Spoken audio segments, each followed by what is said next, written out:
Sorry about that, everybody. Switched microphone settings. Don't know why after, like 7 years of doing this, randomly settings just will change and don't work. So it's my fault. I'll take the heat on this one. Some work stuff got jammed up my morning. And so I didn't do my pre-check where I check the microphone and everything. So my bad. It's working. Hopefully we'll get through this without too many more disruptions. So rewind where I had started. So yeah, yesterday we had Friendsgiving, and some reason I'm not feeling great today. Just a little. I don't know if I didn't sleep well, what it was, but got a little bit of a, I don't know, slight elevated temperature. I'm hot, and so we're gonna get through today. The question I was answering when I realized there was no audio was someone was having a problem with their goldfish. It was listless, meaning not moving for days at a time. They could kind of cradle it and pick it up without it swimming off. They described it as being in a torpor. And so, is that dangerous or healthy? I would say no, it's not healthy. It's usually a pretty bad sign. I mean, there could be some extra factors like, the water's too cold. That could be one. But it also could be like, organ failure and other things. And it's more likely that, it's really easy to be like, oh, let me check the temperature. Oh, it's 65. Well, that's not the case. If it was like 35 or 40, maybe. Otherwise, so then it's like, well, what do I do? Maybe you put it in a quarantine tank and you really look at it, see if you can derive any, like, what could I see is going on, maybe. And then you kind of have to prophylactically treat if you don't see anything. So maybe it's like, oh, I could use some antibiotics. Maybe there's something going on. Maybe there's like a bloating issue. But that's the problem is you're just guessing, right? And if you go with too many meds, if you just start throwing the whole kitchen sink at it, the whole medicine cabinet, you'll likely just burn out kidneys and stuff anyway. So it's the original question though. It's not a good sign that the fish is listless. So you'll have to keep an eye on it and hope for the best. What do I recommend for a 30-gallon for fish in an aquascape? Uh, my newest advice, Dean and I were talking. I'm just going to advise nobody to ever aquascape, even though I'm a plant company, because I think we've lost the hobby. In that, very few of us probably in this chat are close to where we were when we first started. Of like, ooh, I can't wait. Who knows what they'll have at the local pet store, whether it's a chain store or not. You just buy a thing, you put it in, you're happy, you're enjoying it, all of that. And we've kind of gotten to a hobby where people now more plan for months in advance. We're seeing it all the time, maybe joining our Facebook group or that kind of stuff. Like, well, I'm planning my tank for 14 months now, and then that's becoming kind of the norm, which is crazy to me. And so, what's the best for a 30-gallon, right? What caught your eye? It makes no difference what I like. Maybe I say African cichlids and you go, I don't like those. I say, okay, chili reservoirs. Oh, those are too expensive. Okay, what about? So I would implore you to go and fall in love, right, with fish and decorations and things like that, and treat it more like, hey, I'm gonna go try a new restaurant. Instead of researching for weeks and months to find the best possible restaurant with the what are they known for and the best thing, maybe you just go and experience it and you go, wow, I actually fell in love with this thing I don't normally eat. That happened to me actually a few weeks ago. Randy ordered an appetizer. I'm not a big guy on shrimp, but he ordered what was called the Bang Bang shrimp, and now I've had it once a week for like the past 4 weeks. And I would have never tried that had it not been for someone else kind of, let me try a little bite of that. So, yeah, I think that we just need to focus more on. That's right, focus more on. No, focus more on truly enjoying our aquariums instead of, like, I know Dean and I fall into a trap of what's the best way to set up to breed it and to accomplish this video and accomplish that thing. And it's been a very, very, very long time since kind of either one of us has thought about what would we just like to keep. It's even when we collect fish from Peru, it's, oh, I got this lungfish. What's the setup I need to do? What's my, what am I going to plan and ahead of time and all of that. So, yeah, keep what you like. I lost my male Epistogramma cockatoides. Most local fish store and online peeps seem to only sell pairs and I already have a healthy female. Will a male and 2 females work? Maybe, but you're likely to get 2 males also. Like a lot of pairs, most companies and people that are selling sexed pairs of Epistos, unless it's directly from a breeder, most of them have helpers and they can't sex them reliably. So you're just getting 2 fish. And so it's very common to not actually get a male-female pair. But in this instance, I would tell you, you basically just have to buy a pair of fish and then rehome the extra. Whether it's in another of your tanks, whether you give it to a pet store, whatever it is, you keep it as a backup. But that's just kind of the way pairs of fish like that work, unfortunately. Unless you can find someone that'll sell you like 6 fry.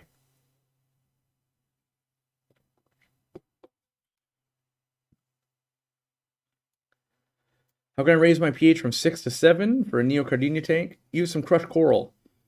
1 pound per 10 gallons sprinkled throughout the gravel. That'll slowly over time raise it. And depending on how acidic, so at 6, you might put it in, and tomorrow it's at 6.2 or 6.3, and you go, wow, it raised fast.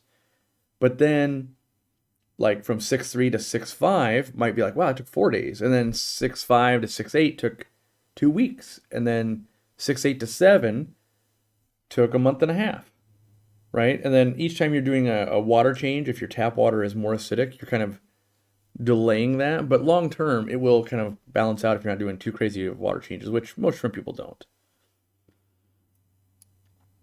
That's right, I got the fresh haircut, got it on Friday, and been wearing it ever since. Haven't taken this haircut off yet. It's my Hank Hill haircut.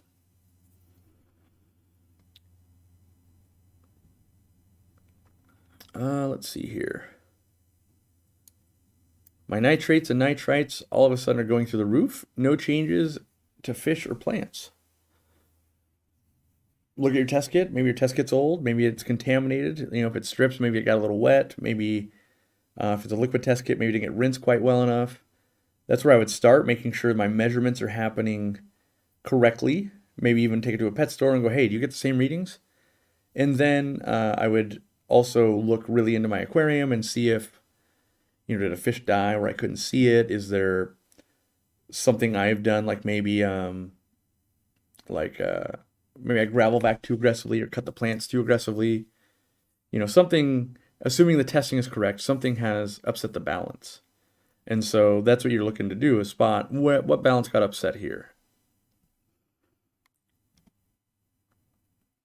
I was wondering about a follow-up video that you just did about cycling. What follow-up would you like? Most times I've covered it somewhere. There's like 1,500 videos. Well, probably not. Probably like 1,300 videos. So in my mind, a lot of times, I don't think to follow up because I'm like, oh, I've done that 6 times. Like even the cycling video I've done many times. So if there's a specific thing you're looking like, oh, you didn't explain this well enough, we either A, might have a video that covers that really well, or B, maybe it is a thing I haven't done yet, and yeah, we'll put that in the queue, in the next, 6 months to a year. Are mothballs ever coming back? I'm sure they will. They're a product that people made a lot of money on, especially the big chain stores, but it's going to take time to move farm, isolate, make sure you've got non-contaminated mothballs to start reproduction again, and then there's also going to be lots of regulation, really looking at it to make sure it doesn't happen again, which will probably bring the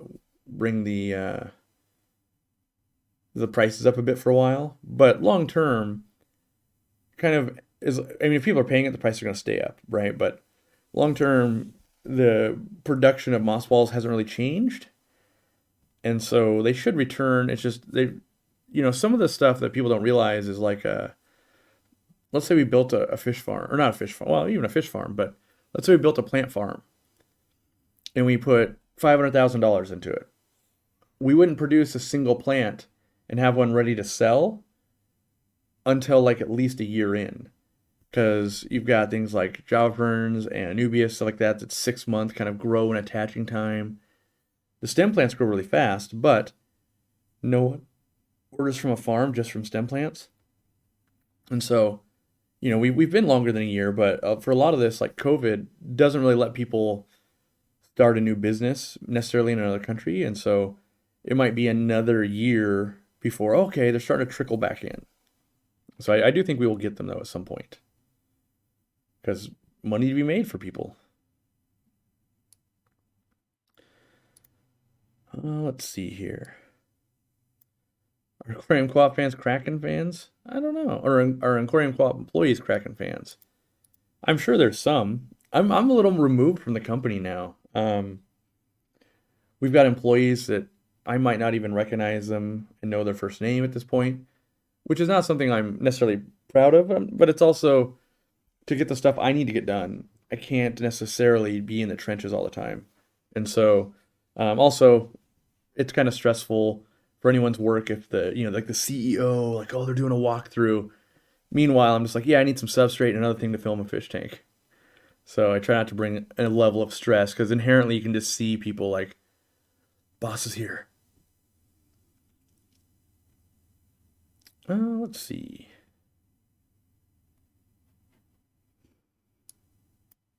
Oh, did you guys, hopefully the members watched Tanner's talk yesterday. I thought he had a really good tip that's applicable to even aquariums, and that was the fly paper for the gnats and things. Like a lot of people get stuff on the top of their floating plants and stuff, and I thought it was a good idea to just hang one of those strips, and after like a month it catches most of them, and yeah, I don't know why I hadn't thought of that, but it makes sense.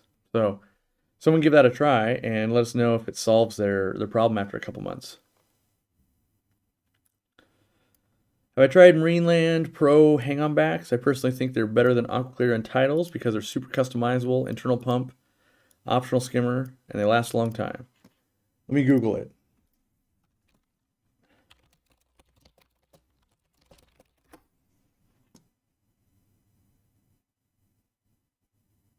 Let's see. Because I see the Marineland, so I know you're in high school. So this is one of those things that, internal pump though. Yeah, it's this one right here. I have not specifically used that one. I've used the generations before it for like the last 20 years and thought they absolutely sucked. The plastic on them is really good, but I have to reserve my opinion because with a new build, they could have struck gold. But knowing Marineland and like they focus on making things bad, I would question that. So that's where I would go with it. I'm trying to. I do kind of want to. Well, part of me is thinking about going through a lot more filter options, but I just know the minute I open them up, I'm like, this wasn't great. This is not good. Like this is not, because it's part of what we find when we're developing a product is all the manufacturers just want to do the same exact thing that they've been doing, right? And so imagine you've got this like iPhone and you've got a manufacturer that makes iPhones. And Aquarium Co-op says, hey, we want to make a phone. And they go, great, how about we make like this exact thing and just call it an Aquarium Co-op phone? And we go, no, we want to do something different. And they go, okay, so like a Google phone? Meanwhile, I come in, I'm like, no, I want it to be twice as fat. Think of this thing as, it's a camera, right? So this thing's like a brick. It's a camera, a really, really good camera that can take a phone call. And so I come at it from the other angle. And that's what happens with filters and stuff and everything we work with is they're like, are you sure you just don't want this exact thing? It's the best seller all over the world. And it's like, yeah, but we already know it's not good. And so rarely do I see really breakout products, right? Like when's the last time you've seen something in the aquarium hobby where you go, wow, I haven't seen that before? I'm lucky to see one a year. The one I saw this year was in Germany at a trade show, or not a trade show, at a hobbyist show. They had matin filters, which I know about, but they had it encased in a acrylic holder with magnets, And so it made it so you didn't have to silicone any parts or anything like that. And I'm like, that's kind of innovative. That's something new that we haven't necessarily seen. Um, but unfortunately, it's really few and far between. It's mostly adding a feature, and that's what we do too. Let's be real here. Is we add features. Go, oh, it would be better if it had this, and we'll fix that, and but there's very few.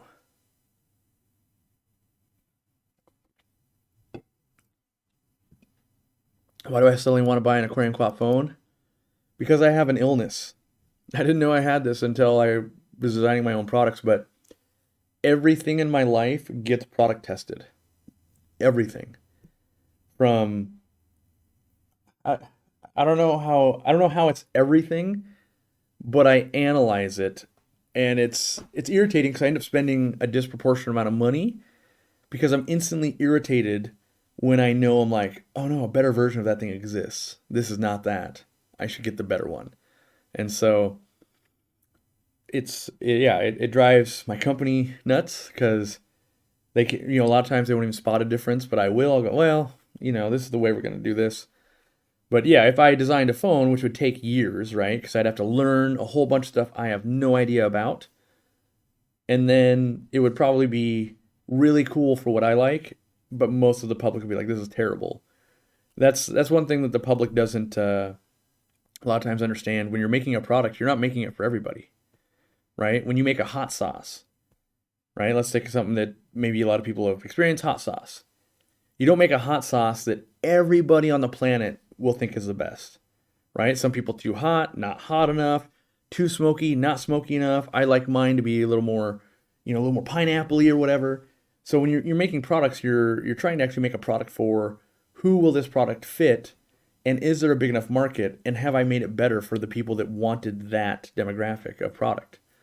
And so it's it's hard because some people will be like, I want airline tubing that's more stiff or less stiff or bigger diameter or smaller diameter, or we'll get people like, it's hard to get off the sponge filter. It's like, yeah, it's by design, because when you clean a sponge filter, I don't want to have to like cut the tip and reapply it every time. So I always tell people I design products for me. If you like keeping aquariums like I keep products or keep aquariums, then you'll enjoy it. If you don't, then it'll probably drive you nuts. My account was synced with a completely different person's YouTube. I had synced with mine a while ago. Any ideas how that happens? There's something wrong with YouTube's API, and we keep going back to the drawing boards with the developers, and we haven't been able to figure out like why. Let's say it's like, so every time you log into the website, right? Every time you log in, it's going to check. And so that's happening thousands of times a day between all the members, and you might log in 3 or 4 times, right? Every once in a while, there's something in the API and stuff with YouTube where it pulls the wrong data, and it can kind of get a little bit stuck. And so usually resyncing your account can take, care of most of that. And then sometimes it doesn't. And then, let us know. We'll surface it to developers. We surface it to YouTube, and they kind of just go, yeah, that happens sometimes. And we're like, but we would like it to not happen sometimes. We would prefer it works. And so unfortunately, YouTube feels like it's a little overwhelmed currently. We've tried another thing this week where we tried to change from a brand account to another type of account, and it just made it so nobody on the social media team could use anything. And then after like 6 meetings and emails, they're like, yeah, it's basically completely broken. You should go back to the brand account. And we're like, yeah, but all your messaging says move to this account or you're going to lose it. And they're like, yeah, we got to fix it first though. So that's an annoying, behind the scenes thing. Update on the Aquarium Co-op light. The update I can give is we have 2 more samples, and there's still 1 more sample arriving, but we signed off on it like a sample ago. So they're getting better, even though I can't see any difference. But if all the stars align, we're hoping 2 weeks into December. That's if that means there's no delays. That means that there's no there's enough trucks and dock workers and all of that, that the hope would be, oh, look at that. Somewhere around December, 15th, the 20th or something like that, they're here. If you're waiting on that, go to the website, put your number in, you'll get a text the minute they go in. I do expect we will have enough, but I do think we will run out maybe in like January or February, because we're going to have a lot of partner stores. And originally, when we placed this original order, we hadn't even launched partner stores and stuff yet. So even though we've got like $180,000 worth of lights, they can kind of go quick. So I thought the light was done. I mean, it is done, but production. So back to a phone example, right? iPhones, or any phone really, they will, even though they released this phone this year, they were already working on next year's phone like 2 years ago. Because you want to keep refining it, see what features are coming out from your competitors, and so kind of like us, like, yeah, we're still getting tests, right? But the tests might have nothing to do with the light. Like, the light is done, but we want to try this this packaging. We want to put everything in a sleeve. We want to put a protective coating on the LED glass. I want to see if we can make the remote control stuff you're going to peel off a little bit better adhered. Things like that, where it generates a new sample and costs us a lot of money. But at this point, even if I want to make a change, we've got a lot of lights coming that can't be changed. They've already been produced. So we're mostly working on things that could technically be changed. But I might have been like, as of like Friday, maybe no more changes at all. So if there's a typo or there's a misalignment on product package, like, it'll just have to live that way, won't affect the light. But we will sell them anyway. Lessons learned from my recent extended power outage.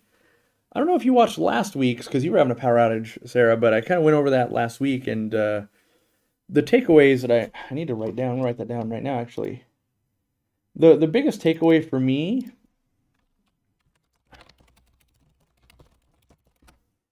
is that the amount of pressure and stress that hits me when power goes out on multiple buildings is very, very high. And I need to put things in place to relieve some of that pressure. So one of the things was I wanted to put a battery backup in the retail store, or a couple of them, to run the air pumps. Now, I never did that in the past when I was working in the store, because I didn't have like $1,200 per battery backup, and they didn't exist back then. I was looking into uninterruptible power sources for computers, but now this is something where, yeah, it'll probably be a $2,500 expense, but it will give us the 2 to 3 days breathing room at the retail store that we need. So it was just kind of, there's a lot of moving parts. And when you're at the top, right, you've got like, okay, this crew at the warehouse is wondering if they come into work today. Power has been on and off. Same with the retail store, right? And then you also have the same with online employees. Not all of them are remote. And so, like, let's say if Candy's power's out, customer service not being handling. Who's going to start handling customer service? If the power's out at their warehouse and stuff isn't shipping as fast as people are used to, people start emailing. And then if emails are happening and no one's answering customer service, then they get more agitated, right? And then they might drive to the retail store if they're local, going, well, where's my stuff? And so you end up having this hierarchy of like, all right, start addressing needs of customers and fish and employees. And, it's just very hard to plan. None of us knew the storm was coming. So in my back of my mind, it's make this easier of like, yep, we got air on all of the tanks for at least a few days. That's no problem.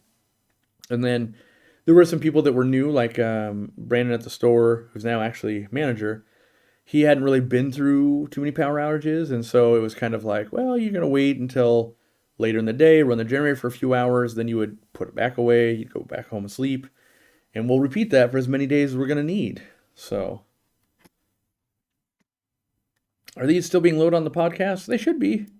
there's a fan that does that for us, and maybe maybe he's busy or something like that, and it's one of those things that has worked for like 5 years, and so I hesitate to change what we're doing. How do I Aquarium Co-op podcast? Let's see what the last one that came out 3 weeks ago. Yeah, so I mean, maybe I'll shoot him an email and just be like, "Hey, buddy, you doing all right?" And he'll probably just be like, "Yeah, some XYZ's going on." And maybe, maybe it's like, maybe he thought I took a break or something because I didn't live stream that one. Who knows? What do you do about heat in the store during an outage? Nothing. The best thing you can do is nothing. Leave it locked up. Don't go in. But it's not the heat you worry about in a retail store. It's the freezers. So you don't lose $10,000 in frozen food. So you're aiming to like keep it really warm in the store for all the livestock, but you also want to be very cold for all of the frozen. So depending on time of year, if it's freezing outside, you bring them outside. If it's warm outside, well, then you have to run a generator and run the cooling on the fridges or freezers, and can't plug in too many. They've got X amount of like startup, and then once you get one going, typically we'd run them where you're running one at a time for a few hours and you swap it to another one for a few hours. And but yes, it's for the most part, if you just leave everything kind of shut and don't check on it, you got at least 24 hours before you got to start worrying on whether it's fish, frozen food, almost anything. Let me make sure that's true. I think that's true.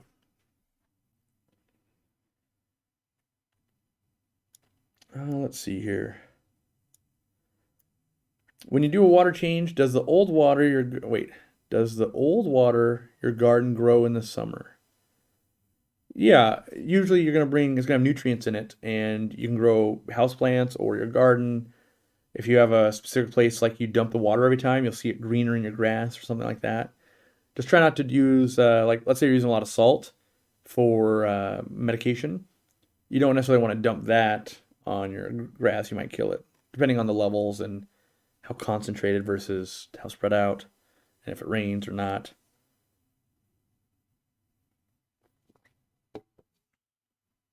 Garlic cloves used as ick meds? I've never seen it work in my experience.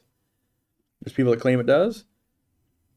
My standard reaction to that is there's a lot of aquarists in the world over a lot of years. If it worked really well, we'd all be buying garlic. We'd have garlic just sitting around 24/7. I don't think it necessarily doesn't do anything, but I think it doesn't cure ick. Like the one study I read, and I don't have a link to it because it was many years ago, there was a fish farm that was trying to use garlic to fight off illnesses. And it was, another country with cheaper labor and everything. And the summary of the report, it was basically you had to have somebody chopping garlic and putting it into the ponds 24 hours a day, all day long, or not 24 hours, 8 hours a day, 7 days a week. And that might have been making it better. So at that level, right, like sure, you could go to machinery and all of that, but at that level of sheer garlic you're playing with, it doesn't become a viable source. I also would question buying garlic at the grocery store versus a medicine. Like, I don't think you're necessarily saving money, which is not always about money, because the right cure is worth a lot. But we're not seeing that also, like, oh yeah, 1 clove and a 10 gallon, and I never worry about ick again. If it was that, we'd all do it. Everybody's selling packets of like freeze-dried garlic or something, and it would live in your hang-on back like a Purigen pouch. That being said, garlic is a very good attractant for food, makes things want to eat it. But anyone that's kind of fed like New Life Spectrum Thera A, if you have a whole fish room and you feed, the next 2 days it smells like, someone's got BO and it smells like they've been eating too much garlic. Your whole fish room is that humid, like, whoo, someone's been eating garlic and onions. Let's see here. Someone had asked, what are the little cubbies for behind me? Those are going to be for all the plush Pokemons that I'm going to start collecting. So we'll get the whole background filled with Pokemon. My diamond tetras were little piranhas. Yeah, they're lively. We kind of give a warning when we sell them a lot of times of like these things are crazy good looking. They're very active, but it's kind of like tiger barbs or something like that where they're kind of unassuming and they're just it's like a 3-year old that never goes down for a nap. Those things are just always terrorizing stuff, but they look amazing. Garlic is commonly used for catfish fishing. Yeah, I mean it's well documented as an attractant. Fish are attracted to garlic, kind of like I'm attracted to garlic bread. So, it definitely is known for that, and it's put in lots of foods. And but I don't believe I've seen any real correlation between garlic being in foods or water and actually preventing illness. I also can't say that it doesn't, right? So, but the way I live my life, if I do a thing and I don't see a result, I write it down as didn't work, right? Which I realize is the opposite of what I consider security guards. A security guard that never has to prevent a break-in doesn't mean that they weren't doing their job. In fact, it means they were doing their job by making sure no one ever broke in. And this could be a scenario where, like, a little bit of garlic in the food, I haven't seen ick in 20 years. Maybe it's the garlic in the food that prevented the ick from ever having a thing to begin with. But I haven't seen anybody doing those long-term studies to really divulge that information that wasn't a food company where their incentive is to convince you to buy more food. Have I played Pokemon Scarlet or Violet yet? No, I was just kidding. I know very little about Pokemon actually. I kind of wish I did because it's kind of a fun nerd community, but I never got into it. Is a Vienna Guppy still your favorite? Decided I want to do guppies again and can't decide which. They definitely, I still like them. So when Dean and I were working in the fish room, it was definitely one like I need to set up a proper tank for these. Where some other strains are like, yeah, those can just go and get sold at the store. So they're still in the. I don't want to get rid of those. I like those a lot. Plus, they kind of have a story for me, and I like short-tailed guppies anyway. I know I just crushed the soul of like 50 people with Pokemon stuff, but yeah. Can you keep a rusty crayfish as a pet in New York? I don't know. That sounds like some kind of like what does it sound like a random drink at a bar or something like, oh yeah, have you gone to, Joe's bar? You got to get a rusty crayfish. They're amazing. Yeah. I'm guessing that's just some kind of red color crayfish, but yeah, I don't know, honestly. Do I need to worry about a power outage for 3 hours? Probably not. That being said, um, it does matter. If you have like 10,000 guppies in a 10-gallon, yeah, you better worry about it. But part of us, what we need to think about is fish get shipped all around the world all the time, and are out of an aquarium situation for 1 to 3 days commonly. And so we pack them with oxygen and things like that. And so, but also might be like, oh, there's 8 fish to a bag this big. But a lot of our aquariums were even more spacious, right? You might go, oh, I have a 20-gallon with 3, or 6 pea puffers, right? We don't even ship 6 pea puffers with 20 gallons of water. We ship them like 1 gallon of water. So most people probably don't have to worry. That being said, I do like taking the worry out of my brain. So like the battery. So the first thing I'm always worried about is like running out of oxygen. Because if you run out of oxygen, that goes downhill real quick. So by using battery powered air pumps that automatically kick on, we solve that problem. And hopefully those are in production right now. I signed off last week on they're using Type C. They're now adjustable. There'll be a 2 outlet one. Yeah, so that was a delay because we ended up switching manufacturers because we didn't like the partner we were working with. They, weren't committed to quality and quality assurance. And so we ended up doing that. We physically opened every single air pump and inspected it ourselves before we sold them, just to make sure that the quality was there. And so now we've partnered with people we work with more on other products, and we know that they are dedicated to the quality. So we won't have to physically open every air pump, look at it, make sure it's good. If not, change a piece. Like it would start to rattle the battery. So we'd have to put a little change where the foam laid, put it back together, ship it out, good to go. But by switching manufacturers, once I kind of had to go back to the drawing board, I was like, great, we want Type C power. Can we make it adjustable airflow? Can we get a dual outlet one? And so that took longer with the COVID shutdowns than we were anticipating. When we started, we were like, yeah, we can do all of this and we won't run out. Unfortunately, we did run out. We've been out for months because of the COVID shutdowns. So where was that? I wanted to read that. It was Java. Yeah. At my local fish store, I tried buying large Java fern from a display, and the owner didn't want to, despite the fact that I literally told him, name your price, and I admire that business. Yeah, we have it happen all the time. It's a lot of times things to look good take time, right? And so imagine like imagine it's your dog. That's probably the closest thing that most people are going to experience.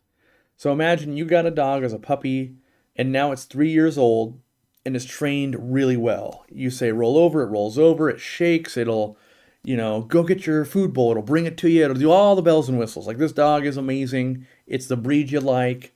It has the best temperament, all of those things.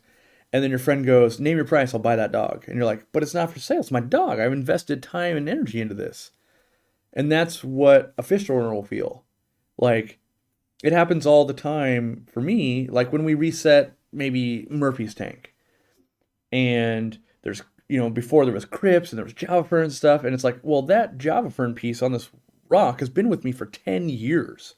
That's why it looks so good. And these crypts have been here for like 4 or 5 years. No, I don't just want to sell that one and that one and that one. We do prune them and take them out. We will sell them when we do that kind of after hours. But when it comes time to reset that, let's say, he goes $500 and you go, great. He now has his display tank that looks terrible for probably 6 to 8 months, which will cost him much more than $500. And so there's a lot of people that don't like that. There's people that get very angry we wouldn't sell Murphy to them.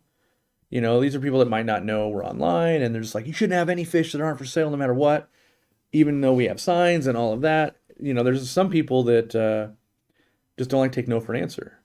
But yeah, I respect them for not doing that. There's if there's a recession, there's going to be a time when those decisions become more likely to happen. And then also, what I would say to do, continually let that store know that you're interested, you love that piece, you really admire the work that they've done with it, and like leave a business card or a post-it note with your name and number and go, hey, if you ever redo this tank 2, 3, 5 years down the road, let me know. I would love this piece. I really like it. And what you'll probably see is next time they're thinking about, hey, do you want to switch this tank up? They'll instantly go, yeah, we could sell that piece, make $200 or whatever that's going to be, and redo this tank. That makes sense. And so it's more likely to happen, even though you're going to have to wait. It's more likely to happen that way. Because that's what happened for us when we would get rid of, redo things. Like some of it would come to my home. That big critter is going to go in Ladybird's tank. This is going to go here. This customer was really wanting this. We'll sell it to him. So yeah, once a display is torn down, then that's the point. The Duke. No Pokemon. My disappointment is immeasurable and my day is ruined. I wish I watched that guy more. That quote makes me laugh. What are some ways you manage stress? Oh, I'm not the person to ask. I don't. I manage stress by just doing it myself. If it gets stressful, I can make the pain end by just working through it and getting it done. It's usually for me more stressful to watch somebody making a mistake than me to fix it. So I am the least. About the only way I can actually manage stress is to go camping where there's no cell phone or go to like Hawaii or something where it's a scheduled break. Speaking of which, that's coming up. I'm going to be in Hawaii in December.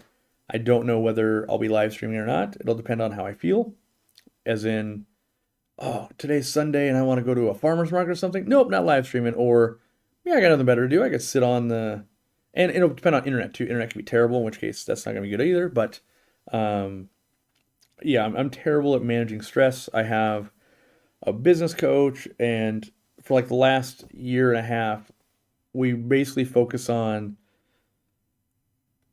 like the upper people in my company. How do we take the stress out of Corey's life so that I can focus on the things I like to do? So, for instance, this morning there was that business thing that landed on my lap at at basically 11 o'clock in the morning on a Sunday, which I had to help put that fire out. And that's where this didn't go correctly, right? I wasn't able to do the sound check, and therefore then it adds stress. Like, oh gosh, I had, and right now in the back of my mind, I'm like, oh, got to take down that other live stream. It was only live for 4 minutes. People are clicking in, seeing it's broken. That makes us look bad. And then I think I'm not live streaming today. So a lot of stuff will compound. But yeah, I'm not good at really compartmentalizing stress and going, oh, I'm done for the day. I wish. Did I see that Brian Barczyk bought the aquarium house? I did. I think he's turning, well, I watch almost no other animal creators because I just don't have time and it annoys me. But I did skip through a few parts, and I think most of them are maybe getting turned into like reptile enclosures, which I think probably is safer. I don't know enough about reptiles, but it seems safer than trying to keep fish and not letting them get overfed and all of these other things. I think because it's the whole goal is it's to be a like a Airbnb type of situation. Kind of a cool concept. I'll give props to, what if we had this cool aquarium house near the Aquarium Co-op store, and you could like take the vacation, book and stay there, and maybe Ladybird lived there or something, and you could feed the clams, and it's kind of a cool concept. I just wonder, like, I know my accountants and insurance people would be losing their mind of like, this is a terrible idea. But that being said, it might be real fun. Don't know. Try stargazing for stress relief? Yeah, possibly. The problem is I have to get everything off my plate before I can even start to decompress. Because if I'm out somewhere trying to be non-stress free and I know that XYZ is on fire, we're losing $1,000 an hour. I mean, there's times when something on the website happens, we're losing thousands and thousands every minute that goes by. Customers are getting angry, more people are getting pulled in, because it's not just like, oh, you didn't get the sale. It's like, oh, there's 11 people working on this issue right now. We've got teams spun up. There's this going wrong. Or it's allowing stuff to be sold when it's out of stock, and so we're going to be giving away lots of gift cards, and customer service is going to be going crazy. So it's kind of like I have to get my plate clear, and then I got to not be notified that there's other stuff that could be done. So Randy plays a lot of goalie. Don't let that get to Corey, because once Corey hears, he's going to want to fix it. So any way to prep branches for an aquarium? I've got a 20 long and a 30-inch piece of driftwood. And a 30-inch piece of driftwood would be very expensive. You can Google which types of woods are usually safe, like cypress knees, and there's let's say there's 50 types of wood. Like 17 of them are safe, but I couldn't name them. And I don't know what ones would be available in America or in whatever country you are. So you got to do some Google fooing. And you might go, oh, look at that. I could go collect that. And then most times I find it's more work than it's worth of like, okay, I found it. Now I have to let it age for a year. Now I have to do this. I have to debark it. I have to do all that. And yep, I saved, $62. Spent $26 in gas, bought lunch, did this, did that. Oof. Yeah.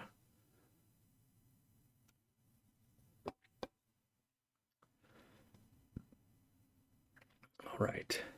If the aquarium hobby is your business and your business is the root of your stress, does looking at an aquarium still lower my stress? No. No. The minute I look at an aquarium, I'm like, oh, that's the video I gotta get that algae. We gotta get prepped for the shoot next week. We gotta do this, we gotta do that. Or I'm looking at the aquarium going, oh, it looks so terrible, but I have to grow this like blue-green algae so that We can get the photos on the website so that we can help educate people. Meanwhile, so there is times of like nirvana, I would say, where when everything is looking pretty good, it is relaxing. And so I'm working on getting back to that, but it's kind of like you have to do more work and more stress to get it back to where it's less stress, and that's always a hard place to be in. The best way I could explain it to my business coach, like when we do an aquashella or something, I basically just work 16 hours a day every day, 7 days a week. I'm just in that mode. So when we go and we do an aquashella where I'm gone for 4 days, the work that I'm responsible for, that might be making videos, engaging with you guys on the forums, on Facebook, creating marketing materials, proofing products and designing them, cleaning my aquariums, all of that type of stuff, goes on hold for 4 days. Now, I think when most people go on vacation, they can come back and maybe you get off work at 5 or 6 and you go, yeah, well, I'll spend an hour or two after work and I'll work on the things that I missed while I was gone. The problem is when I get back, there's still the 16-hour days, and so it doesn't really make sense to be like, well, I'll just work 18 hours a day and only sleep 6 hours and I'll catch back up. And so you end up making decisions on what's important, what's not important. And so, so we've kind of decided that we're going to limit, or I've decided I'm going to limit the amount of times that I'm putting that pressure on myself until I can alleviate the schedule. Because if I only worked 8 hours a day, and then I came back and it's like, oh, I could catch up from the 4 days I missed in 4 days. The problem that I've found is that if I miss 4 days, right, that's 64 hours of work. And if I'm going to make that up at 2 hours a day, work 18 hours, right, that's 32 days. It takes me a month to catch up to where I was if I didn't go on the trip. So that's the thing, right? I had never realized that. Why does it feel like I'm prepping 2 weeks before I go and I'm swamped for 3 weeks after? And it's because there's no time in the day to make it up. Because if I don't make a video, it just doesn't get made. I have to make it. So there's a lot of things that I do that have to be, if I don't live stream, the live stream doesn't happen. So there's a lot of things that can't be taken off of my plate yet. Maybe someday. Are there any cities aquariums like going to? I really liked the ones in Japan. The Chicago Shed Aquarium was pretty cool. It was low water, though. I'd like to see it at full water at some point. Are glass tops worth it? They cost like $80 in Canada. Dang, that's expensive in Canada. But yes, I personally won't run tanks without tops. I think over time, right, if you know that you're going to keep an aquarium for, let's say, 10 years, it'll pay for itself by just lowering your heating bill. But if you're only going to keep it for like 2 years, maybe not worth it. Will I do an OnlyFans? Yeah. What do we call? I already make this joke with somebody. I don't remember who, but it's gonna be only shorts, and it's just gonna be me working on aquariums, and I'm only wearing shorts. You just see this fat guy, and there's someone out there that'll love that. But I'll do it in some way where it's funny. That'll be my thing. The real behind the scenes. I'll like. They'll be all stained up, the shorts from like IKX or something. Should I quarantine from Aquahuna because they medicate their tanks? Yes. Quarantine everything all the time, always. I don't care if you got fish from my fish room. Quarantine them. The fact that they left my fish room is enough to start causing stress. And if there was anything underlying, then it'll become present and you'll be happy that you are quarantining. Oh, that was in our mod chat. I see. Let's see. Thanks for the ongoing quality content. With international shipping having issues, will pushing retail partner program internationally in the future be the focus? Yeah, it kind of always has, because we know there's inherently like just undeniable truth that someone in a local community will know that community better than an outsider.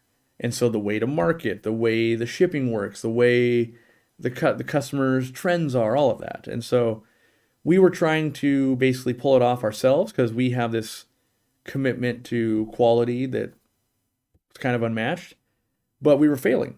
so we pulled it back, and we're hoping that the first test, I think, I haven't got the report back yet, but I believe that we will have a partner selling online in Canada before the end of the year, I hope. We're still looking into some legalities and things like that. They've got to double check on some of the electronic products and some of the foods and all of that kind of stuff.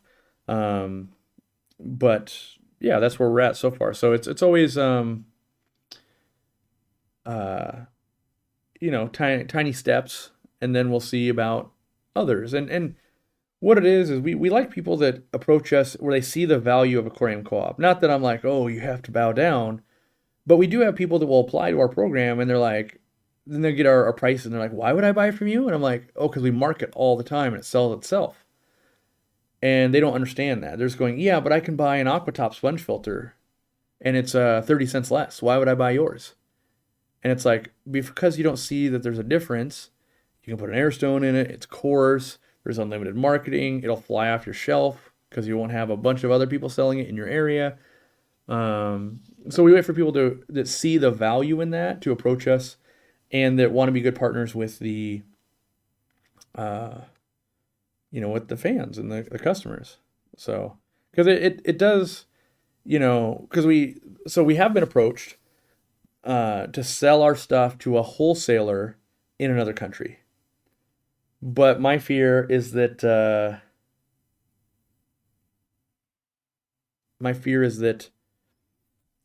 so we sell to a wholesaler will sell to a store will sell to a customer, the customer would have a problem somehow, and then what if the store takes care of them, but then the wholesaler won't?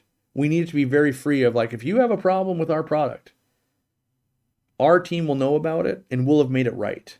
We do not want it to ever be Aquarium Co-op didn't take care of us, even if there's 3 people in the chain, right? Like that's the thing that we're afraid of. And so the fewer people between us and you, the cheaper costs will be, and the better the lines of communication, because we use data all the time.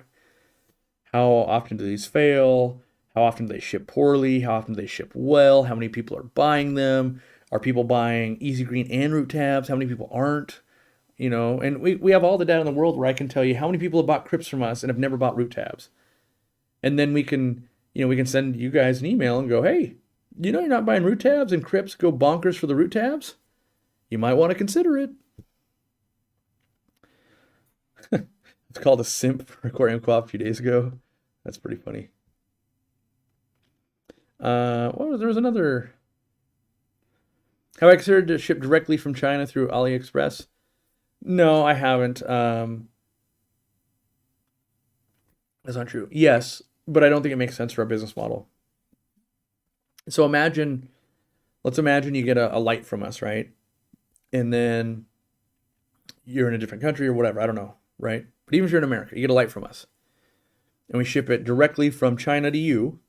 The problem is it's going to take like 14 to 21 days, as opposed to us taking like our average. What is our average still? I'm going to look that up. Our average before, like last month, or the month before, one of the two, was 3.1 days on average. Like, obviously, if you live in Washington, it's 1 day. But in the entire United States, we average, from the time you place an order, not from the time you place an order to your doorstep, was 3.1 days. Which usually means 3 days for people. Let's see if I can see that data. Reports. Analytics. 2.9 days. That's what I'm talking about. That's a 0.2 increase. That's actually a huge gain. We spend a lot of time trying to figure out how we can further optimize. Because one of the last few things, like if we're all selling the same iPhone, one of the few things we can do is customer service and how fast can we get it to you. If we're all selling the same product, you got to focus on the things that will help. And so getting down to 2.9 days, and then in case stores are listening, our average is 5.6 days. You have to ship it a slower method. It's much bulkier. But, our goal is roughly, you order on a Sunday or a Monday, hopefully it's arriving for the next weekend. That's our hope. You know, there's always going to be some issues there, but yeah. So in the last is it 90 days? Let me see.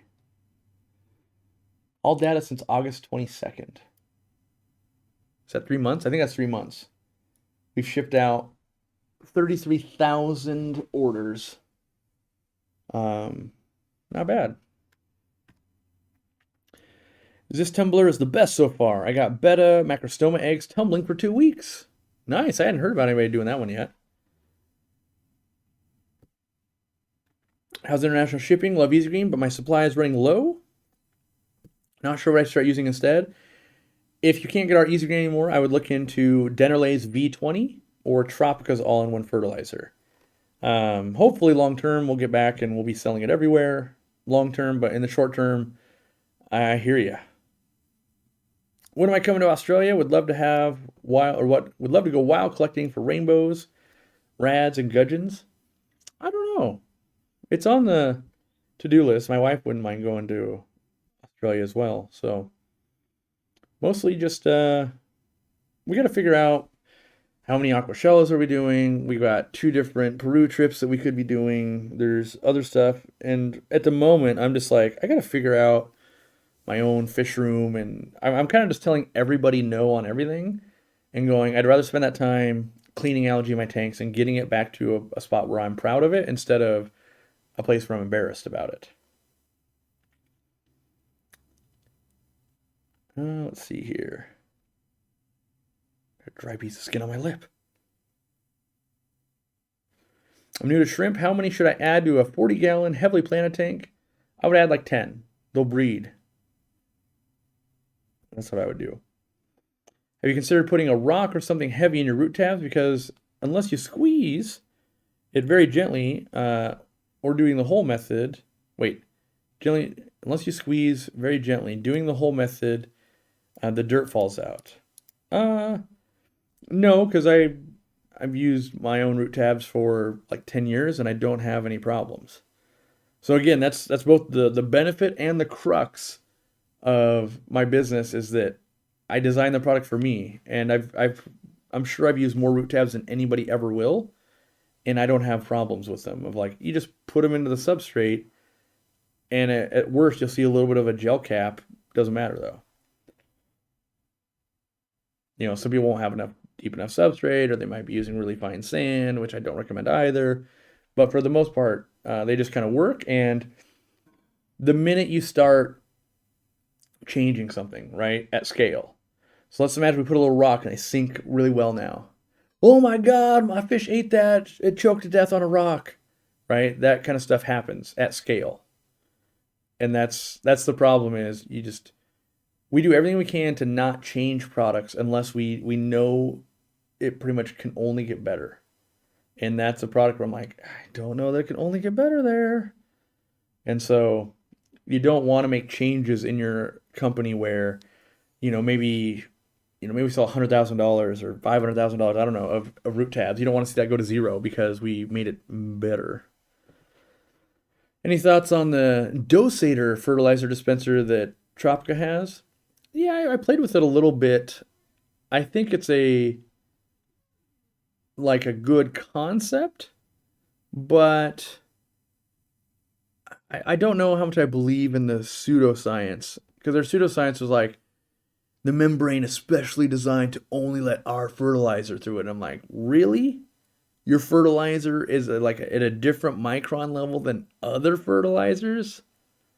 I don't know. That seems suspect to me.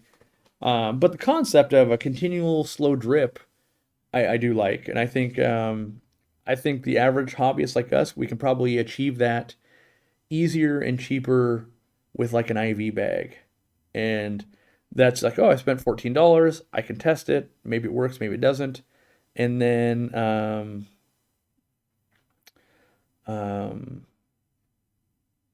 then you can make a new one. I was reading this. I really like Nylock G Thrive instead of Easy Green. I tried Tropica, but it was way less concentrated, so I went through it like crazy. Yeah, just know that the Nylock Thrive has ammonia in it. And if your pH isn't below 6.5, you're adding live ammonia to your tank, and that can have ill effects on fish. To get those more potent fertilizers, you have to kind of cheat your way through it. And, I mean, if we're talking about most potency, just add Miracle Grow. Like, it's basically raw ammonia. That would be, don't, because it's dangerous. But also, in my opinion, most people don't use Thrive correctly because they don't have a low enough pH. Basically, if you don't have a low pH by injecting CO2 or really low pH out of the tap water, it's not what I would be doing personally. We definitely could have made ours with ammonia. We choose not to because at scale, not good.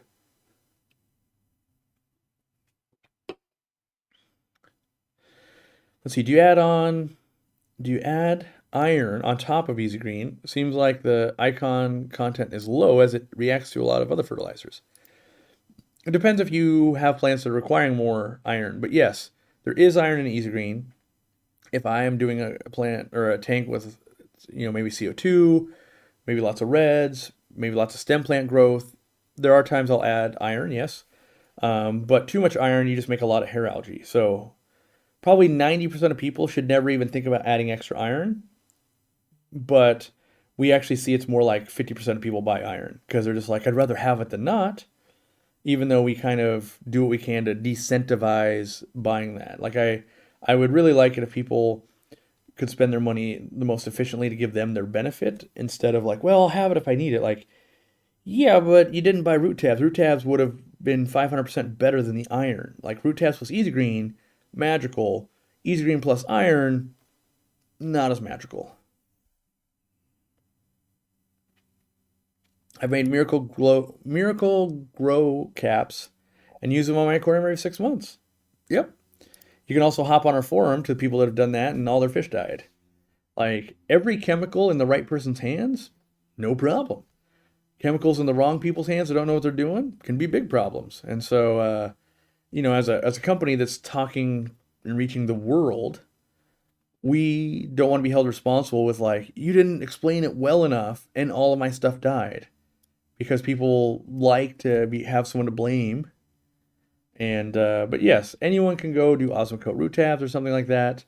It'll be very heavy in ammonia. You can also read about people that lost fish or have green water or things like that. And it's kind of like the garlic. And I'll say this: if that was the way to go, all the manufacturers like us and Seachem and API and everything, we'd all just use straight Osmocote ammonia pellets. But we don't, right? So it's, I guess I would tell people, look, I'm the same hobbyist as you. I want to save $1 like everybody else. I just happen to own a company, and at scale, I would just do that too. Of like, let's just buy a dump truck full of Osmocote pellets, and then have the machine put them into capsules, and then we'll sell them really cheap. The problem is, at scale, that doesn't work. So you can't actually help people enough. In the right hands, sure, go for it. Let's see here. Can a fish make a person sick? Yeah, the odds are fairly low, but yes, I forget the term. What is it called? There's a term when a sickness can go between species. I can't remember what it's called, but technically it's possible.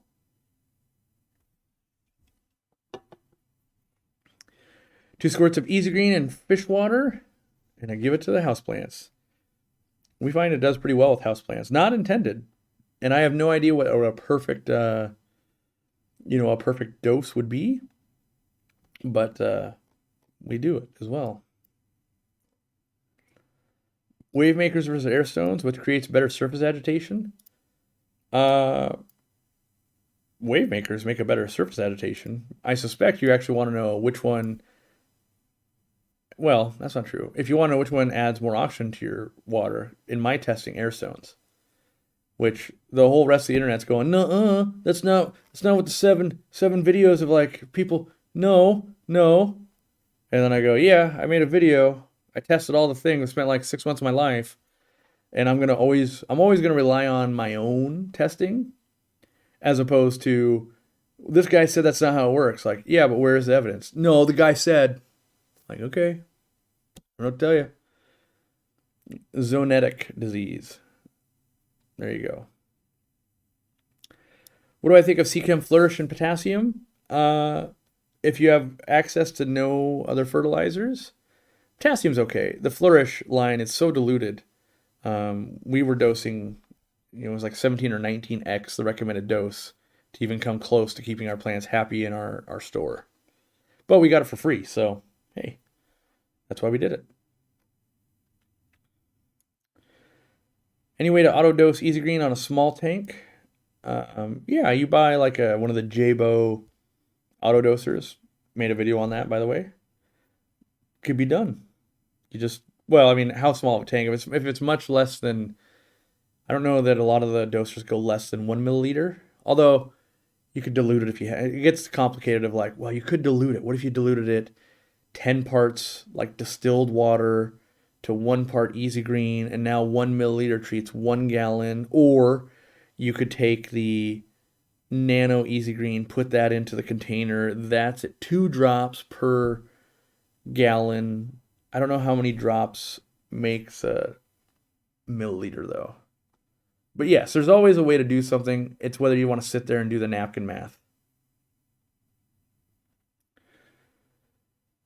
All right. How much CO2 in a tank will make it fizzy like Coca-Cola?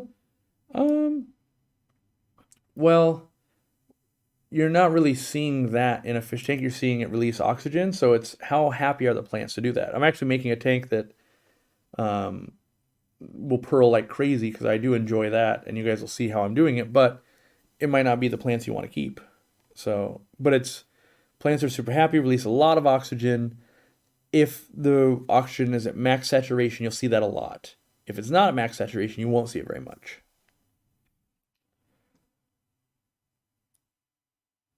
I did several tests in hydroponics with increasing the dissolved oxygen. The best is high pressure Venturi system, and surprising, the second best was air stones, but the water depth was 1 meter. Yeah, there's a lot of things to test, because in my own testing, I tested Venturi system on a power head, I tested canister filters, I tested hang-on backs, I tested air stones, I tested the top being covered in duckweed, I tested the water level being at the top, so you get the ripple effects from the filters, or it being down, so it's splashing in. So for instance, the splashing in was like way more effective than the ripple effect that everyone wants, the surface agitation. But on those tanks, we're only talking more like 21 inches deep. So there's always going to be a lot of factors. But this is how I got to the simple statement of, let's say I tested $2,000 of equipment and an airstone one. Now, you might have tested, $1,000 worth of equipment, and the airstone, the under $10 solution performs second best. That's where I would tell the world of like, just do an airstone. Like, you kind of can't go wrong. There's not a lot of mechanical moving parts. It's not going to suck up fish. It's not going to get clogged with leaves. Basically, an airstone is just like this magical little thing that everyone should have. It's the best way I could probably explain it is, it's like an appliance everyone should have. Like, everyone should probably just own a microwave. Even if you don't use it to cook, you're like, maybe you make fish food, maybe you need to make something a little melty, right? Like, it's just one of those appliances, like for $50 or $100, you should just own one. And for $10, your aquariums should just have an airstone. What's the danger of low oxygen? Is it you just need some surface agitation or aeration, or is it a serious issue that needs to be monitored? So that's a good question. I don't know of any long-term aquarium fish studies that really do justice to this, but low oxygen levels at like around under 5 ppm, some fish start really struggling. Now, the problem is we're talking basically between like 5 and 8 ppm of oxygen. And in a planted tank, at the end of, like what I saw in my tanks, like in my store, I tested lots of tanks in my store and in my personal fish room and friends' fish rooms. What I was seeing is really well planted tanks at the store, like one of our display tanks. It would get down to like 4 or even 3.9, really low in the morning, because all night long, plants were using oxygen and giving off CO2. Now, that being said, I was not seeing adverse effects to fish. So I wasn't testing going, ooh, these fish are doing poor. I was just trying to learn about, okay, what does this tank run? That's all I was trying. We're injecting CO2. We're doing all that. I was learning.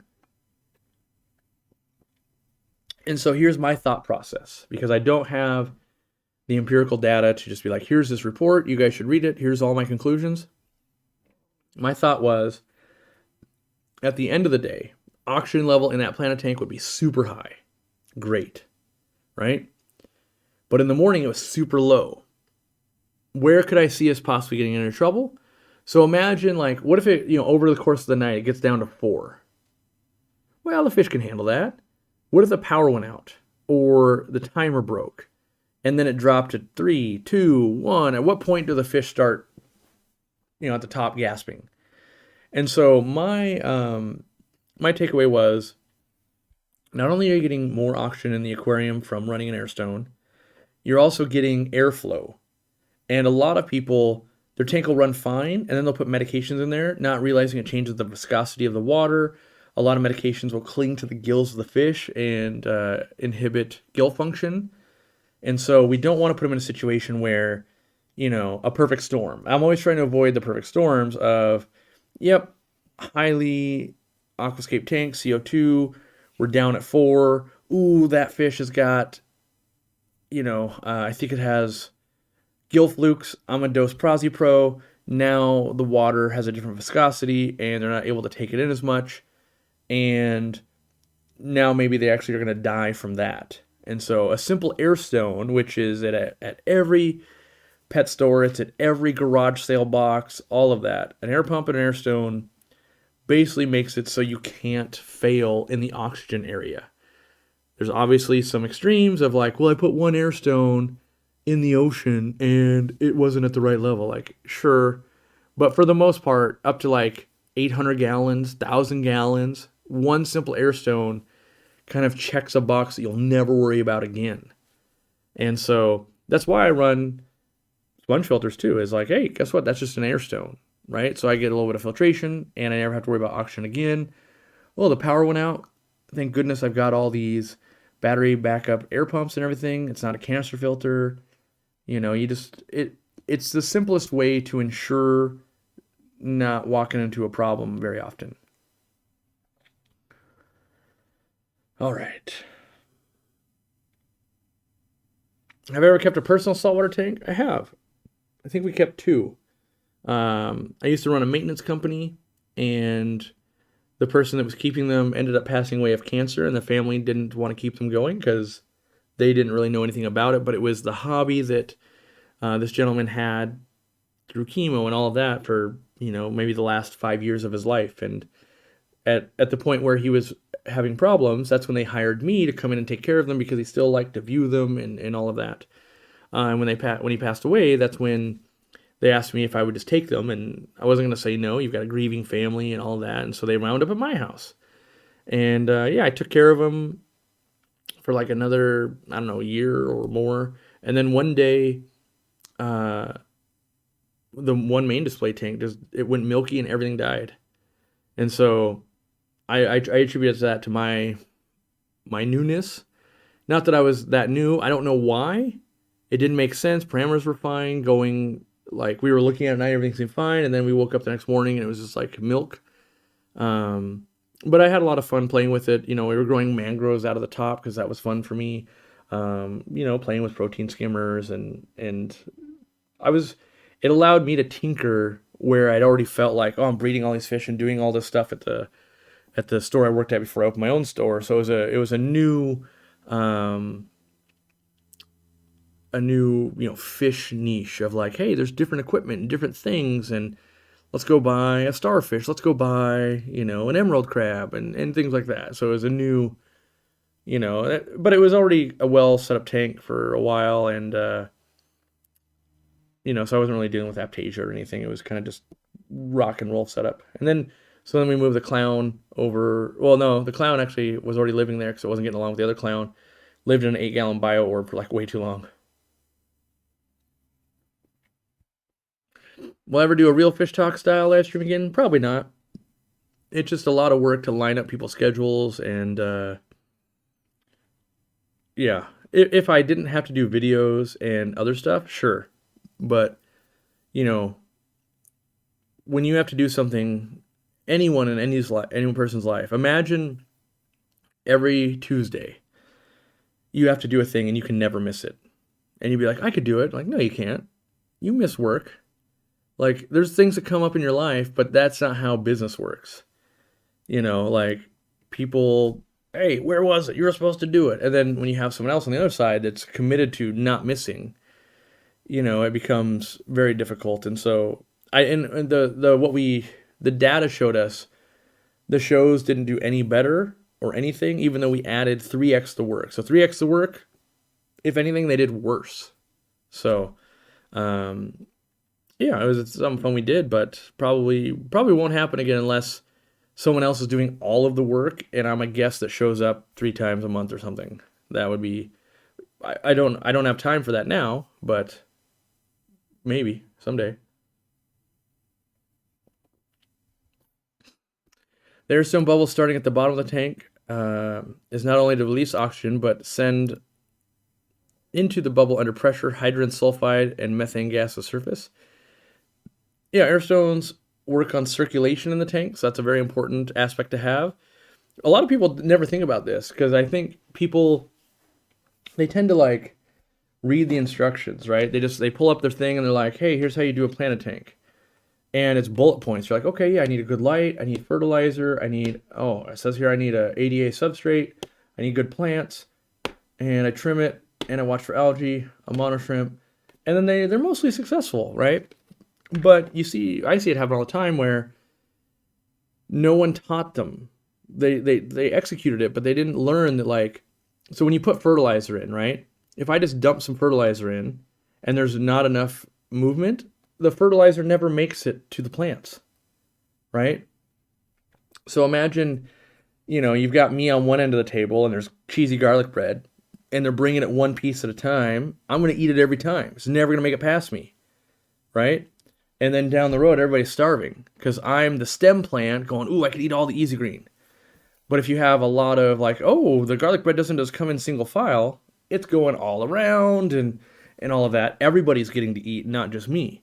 And that's what happens in the aquarium. If you just dose and it's fairly stagnant, it can get absorbed by plants before it even gets a chance. So people don't realize that CO2 and fertilizers, they have to physically move through the water for that plant to really utilize them. So you need good circulation in an aquarium, but conventional aquarium wisdom with planet tanks is don't have too much. You'll gas up all the CO2. Really, we just want a really healthy system that allows everything to be oxygenated, everything to have CO2, everything to have nutrients. Whether it's fish, plant, scud, doesn't matter. We want everything to have everything, and we're at a technology level where that's possible. So that's what we strive for. What about Dean?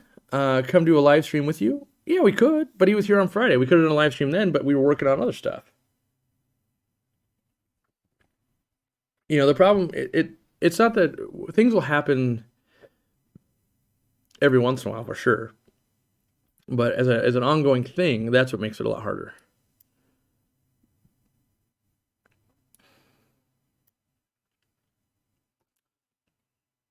Let's see here. Have I had any Santa Claus strain of guppies? I think I might have them in the fish room right now. That's what we tested Expel P on. And then they had babies. We caught out all the adults, and then the babies stayed around, and then they raised up. So I believe I still have them. Running air stone is exactly why I love my Zest Bio Bubble. It's just a nice way to have some bacteria and air. Yeah, doesn't really matter what way you have some air, as long as it doesn't even have to be a lot. I tested that as well. It doesn't have to be a lot. It's not like you have to have this boiling aquarium from this air stone. It doesn't take a lot, actually. Also, it can't be like one bubble every 3 days. Like, it's got to be some, right? But it doesn't have to be that much.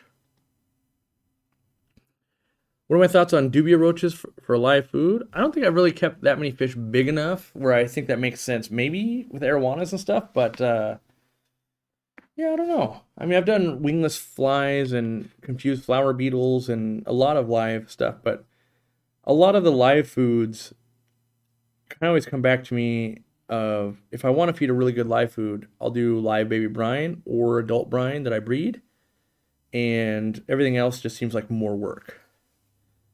Sometimes you need it specifically for that fish, like Daphne or something, but yeah, I go with least work.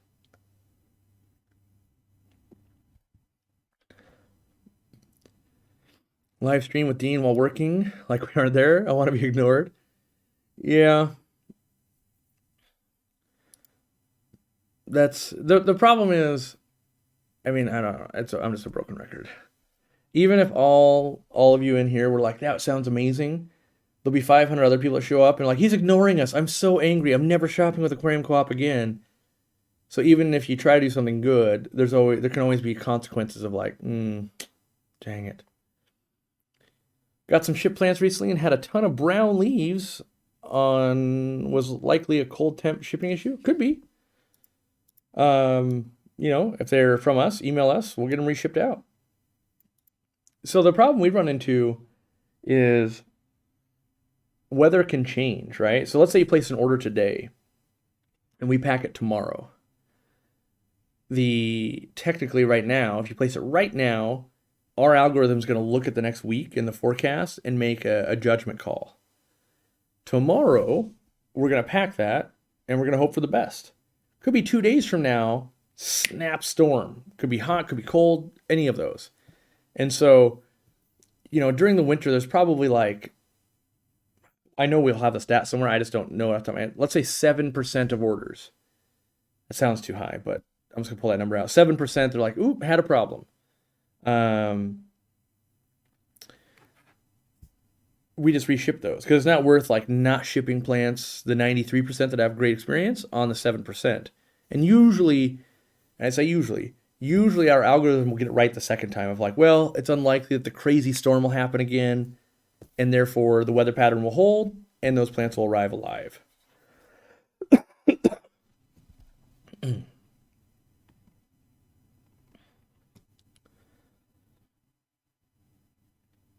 Been waiting to ask your opinion on fake houseplants and aquariums. I've seen some beautiful fake houseplants and didn't know if they were aquarium safe. Some will be, like some of the silk ones, but some will have metal wires in them that might be a little bit of a problem. But the only reason any of us know anything about aquariums is because someone tried it. So it means that you or me, you go, you know what? No one's watching. I got some cold guppies over there. I just want to see what happens. And then you go, oh my gosh, it's great. And then you tell all the other hobbyists, and we now all know it's a thing. That's how we figured out what spray paints are water safe. What, I can't think of other stuff off the top of my head, but all resins and concrete work. And at some point, someone's got to take, driftwoods. How do we know this driftwood's safe? Well, we tried it. And that's how we know. And then we tell others, and now they know. So, you might try 5 different brands of houseplant, fake ones, and one of them's amazing. The other 4 killed fish. Hopefully you tell other people like, hey, this is the one. It works great for me. On the plants for you guys, I got an Amazon sword with the reproducing stem thingy. And it's starting to grow a mini Amazon sword.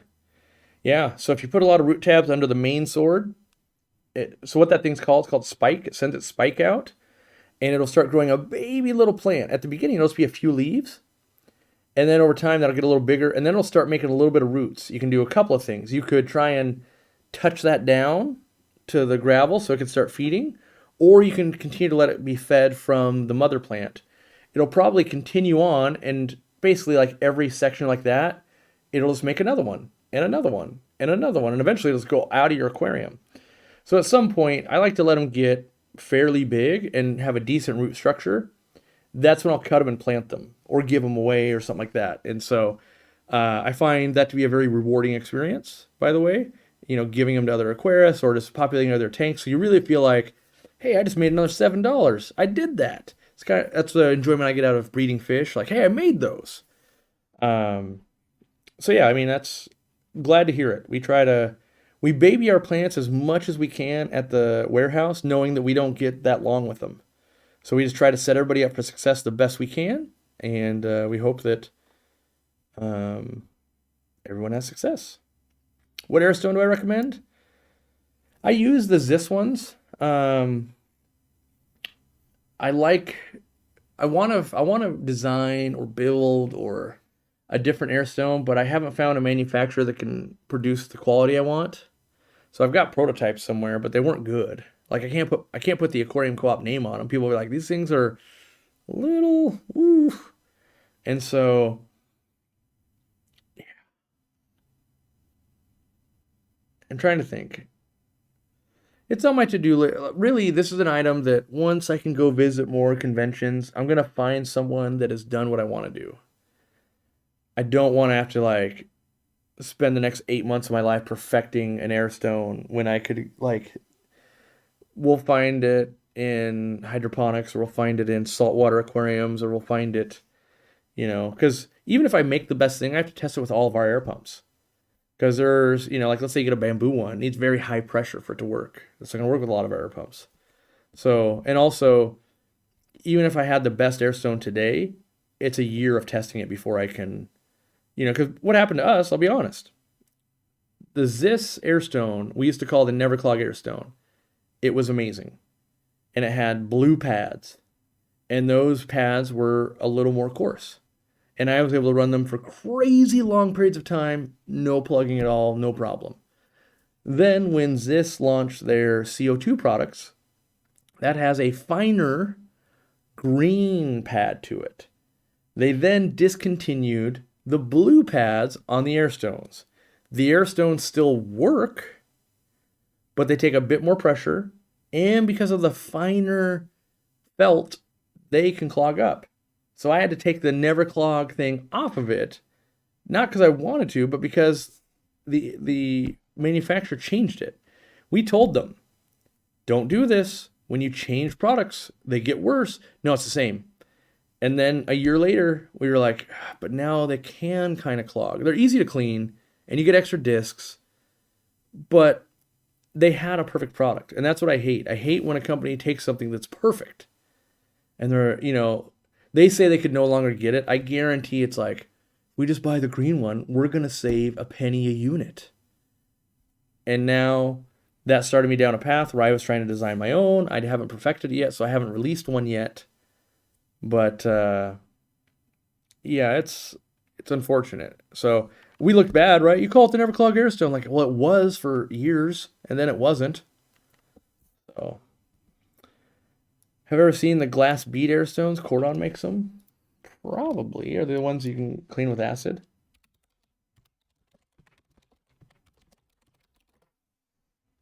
Let's see. Is it Mist air stone?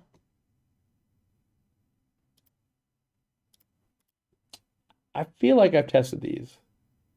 They have a coarse grade, a medium grade, and a fine grade. I could test those maybe. I would test the coarse one. The problem with those is I like one that you don't have to clean. In a perfect world, it would never clog. You don't have to soak it in bleach or acid. And most of these sintered glass or ceramic ones, at some point you do.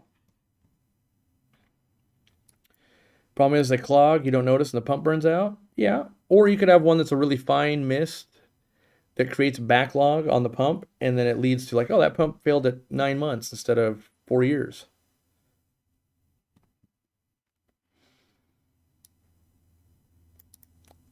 I figured out how to clog the blue Zis air stones. Yeah, just use them for like 14 months with, for me, it's mostly, now that I have a little bit more calcium in the water, I basically, what I have to do is I take them out, I undo it, I like scrape them with my fingers a little bit, tighten it back up, not super tight, put it back on, it works. Like it just needs a little bit of, touch it for 12 seconds and then it works again. And they don't even stop working. I go, that looks a little low, and I can either adjust the air pump or I go, well, let me just see what this thing looks like. And most of the time, like, oh yeah, cleaned up, it's fine now. Let's see. Aquarium Co-op is the original Never Clog Airstone missing the blue felt. No, so the original Never Clog Airstone is made out of plastic, and it had like stainless steel weights in the bottom. And if they don't seal it perfectly, it can rust. And so I've tried to get those made, and we've been through a few different manufacturers, and they're all better, but they don't look great. It's like, well, that didn't get glued in right. That one, the glue job wasn't very good. Like they need the problem is, even if we made the best airstone and it doesn't look very good, that cheapens our whole brand. And so we need we need to find someone who can execute them at the level we need and just actually have the true good product. How to keep a bubble counter from evaporating? So one, I don't really worry about that just because once you set it up, like our regulator just keeps that setting forever. But the thing I've seen a lot of people do is you use mineral oil. So the bubble going through mineral oil won't evaporate water.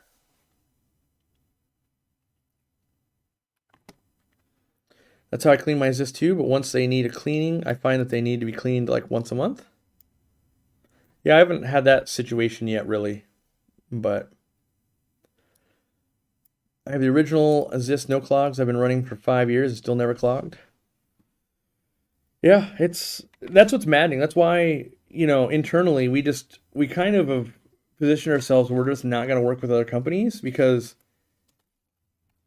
it's an inevitability that they'll make a decision that's bad for the hobbyist and we'll just end up having to do it. So like instead of like this cordon one, which I might order some and try, but it used to be where I would try a lot and make sure no one's doing it, and then I would make our own if I couldn't find one. Now we're kind of just learning like we should just do our own because we won't have to worry that, maybe Cordon during pandemic had 400 of these in stock and that had to last 4 years and we sell 400 a day. So at some point we'll tackle it though. Let's see here. Here in California, Lee's brand dominates the cost-effective market. 3 airstones were $1 back in the day. Yeah, there's definitely, I try to make products that last longer because I like to buy the convenience. So I'd rather spend $10 on an airstone that would last the rest of my life and never need to be maintained than 3 for $1 that lasted 4 months and I have to continually swap them out. Now again, I make products for me. There's a lot of people that go, oh, but I just need one to last for like 3 months. I totally get that too. But yeah, for me, I'll be, if I'm doing one, it's for longevity. It's better for the environment. There's a lot of reasons for it.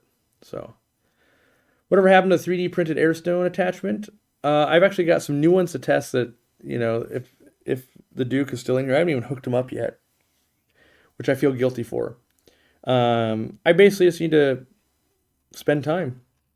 The reality is I'll work 18 hours today, and what could I have gotten off my plate so I could set up the 3D printer, which allows me to print more? The good news is all the ones we've installed, none of them have clogged up yet. That being said, I haven't taken them off and looked for any calcium buildup, but all of them are working.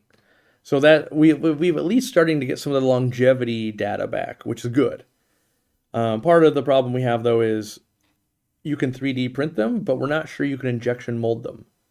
So we need to get them to China and their engineers and go, can you think of a way we can make this thing without having to use glue, and then glue breaks down over time? Is there a hang-on breeder box that you prefer over others? If I'm being honest, I just use our catch cups. So they're like the indestructible ones are like $18. I hang those and I put an airstone in them, and then I'll just water change manually if I'm dealing with eggs or anything like that. Mostly because I just like to hang it and it's easy and I can use it for multiple purposes. Whereas like this one is awesome, but I find that I have to clean it and stuff. So if it's set up for a long time, like let's say you're on your 5th batch of something, you need to take it over the sink, kind of clean it a little bit because debris will build up, where that kind of basically plastic little box, I can just dump it out, fill it back up with water, and I can use it to catch fish. And in my opinion, I was actually against that product when we launched it because I thought, it's pretty expensive. It is the best one, but I don't believe in this product. And what I mean by that is like, I don't find a need for it in my fish room.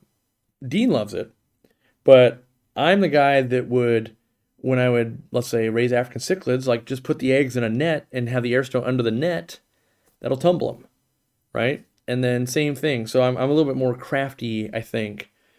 Whereas like the brine shrimp hatchery, I'm like, this thing is actually superior. The other one, I'm like, it's superior, but I don't know if I need superior, right? Like, I don't know if I need a cell phone that can have 10x the call clarity because I haven't placed a phone call in a month and a half. But if it had better camera, that I do need. And so someone like Dean who's breeding fish all the time, he probably does get that extra benefit out of, I really like this one. I like the flow patterns. I like that I can change this. I can do that. Where me, I'm like, this has worked for me. The Co-op Lite is not available. It has not sold out, but we didn't want to install an app for a pre-order thing because they were horrible and not done well. And so we installed one app for the entire website that if something is sold out, meaning that there's no stock, it lets you put in a phone number and you can be notified when we get it back in. I will point out that we've done a bad job in that even though that there is red letters that says that it won't be in until December or January, most people seem to be missing that announcement in the description, the first line there that says, maybe I need to go back and be like, this is not in and hasn't been sold yet, will come in December or January. Just haven't gotten to it on my to-do list.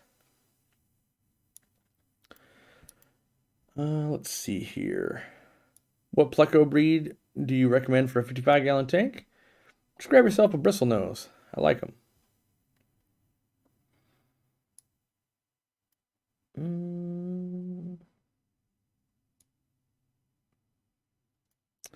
I live in Fort Myers in Lee County, and Hurricane Ian destroyed this girl's fish room at the pet store I go to. So we got together today and surprised her and rebuilt it even better. Nice. I really enjoy working on someone else's fish room because when I walk into my fish room, I see all the problems. When I walk into someone else's fish room, I see problems. And I go, let's just do it, fix it. They'll be so happy. And in mine, I think the difference is mine, I go, well, I have to film it. I have to do this. I have to make sure I do that and this and this. And there's like an extra burden. But I love, like when we redid Zenzo's room, I've offered to do a lot of other, not a lot, some other fish rooms and stuff when they're ready because it's very fun to work on people's fish rooms and make them happy and do stuff. Like, I didn't think I was going to be able to do that. And we use some of our expertise to pull some of those things off. Red flame sword growing submerged leaves. Submerged leaves great. Should I cut off the emerge grow ones?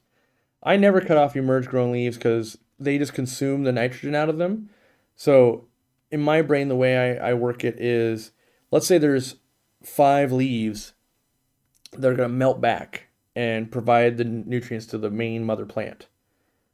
You could cut those off and you're like, I think they're ugly. But like those 5 leaves might be equal to 1 root tab. And so I like to let them just consume it and kind of wither away. And then also, if the roots aren't really working right yet, then the leaves are the best source, right? So even if you had root tabs under it and the roots haven't really got their plant hair roots to feed, the leaves will sustain the plant until that transition happens. So I don't like to trim it myself. But I get that it looks ugly and that, some people say like, well, it's putting energy to try and save it. Like, no, it's already started consuming it. So I would just let it consume it.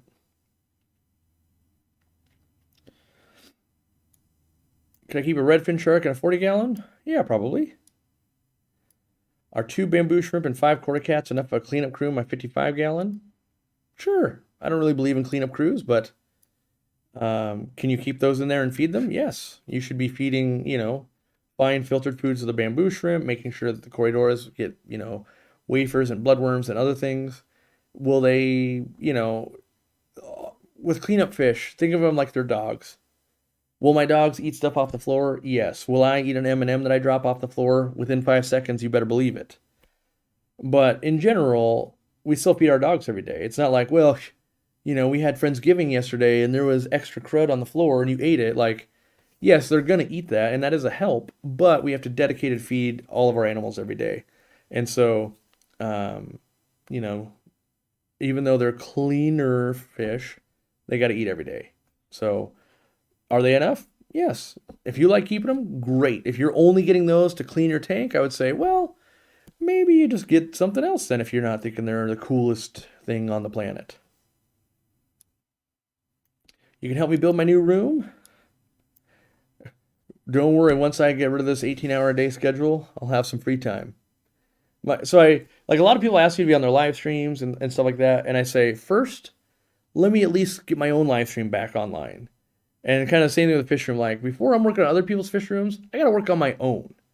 That thing, I'm so embarrassed by the last like 3 years, the COVID time and the moving and all of that, because there hasn't really been any tanks I've been proud of. And so, the company grew a lot. We did a lot of stuff in the company, and that's amazing. But, like, if you've only been watching me for the last 3 years, you've never seen anything halfway decent I've done. And I don't have the outlet like I used to have. When I worked in the store, I could maintain show tanks and change it up and do this display and that display. And at home, I'm just not doing that as much because it's a different thing. Like, oh, I have to test this product. Well, to test it, we need it to look bad, or we need this to happen. And so I'm making the shift back to less tanks. So my first goal is like 20 tanks or less. That's my first goal. Right now we're at about 50 some. And so the logic I had was to have display tanks that look nice for video and that I enjoy and to teach. There's upkeep, there's maintenance, right? And at 60 aquariums, that means I'd have to maintain 2 of them every single day to get it done in a month. And I usually like to run about a once a month schedule on tanks. So if I have 20 tanks, I then can do one a day, taking maybe weekends off, right? Because when you build a schedule that is a never-ending thing, every time, I was sick, I'm 2 days behind on my aquariums. It was Friendsgiving, I'm 3 days behind. I had to do a live stream, go visit grandma, I'm 4 days behind. And pretty soon, you're where I am, and you're like, I'm 6 months behind. Let's be real, I'm 6 months behind on all of this. We need to, and so like, a great example is Dean and I worked all day on Friday. We didn't film a single thing, which is, you guys are going to be bummed out, but we got a lot more done because we got to get back to where it's enjoyable and not just cleanup. So we're cleaning up algae. We actually did set up a tank, got it ready. I'm gonna show you guys a nice planted tank that I'm gonna do with CO2 and all of that. So we prepped the stage for me to shoot a video, and yeah. But there's a tank I want to get set up in my house. It's still sitting in my garage. The 125 is still sitting in my garage. So we want to take totes down, set some tanks up, take some other tanks down. I want to get it so we can sit in there and observe and have fun. Do I think that clove oil is the least painful and most efficient way to put fish down? No. MS222 is that. It requires a vet to get it. I love the videos. You're the reason I started loving puffers. My Afaca puffer is 1.5 years and about 10 inches in a 125. How long do I have to upgrade? I think technically it could live its entire life out in there, but you might, you might go, well, maybe in a year. I want a bigger tank because I like getting a bigger tank because then I have a 125 to play with. So at some point, it's kind of forever. Like, your dog can live with you in your apartment forever. He's gonna walk it a lot, be really good. But in the back of your mind, you're like, yeah, but this dog would love having a yard.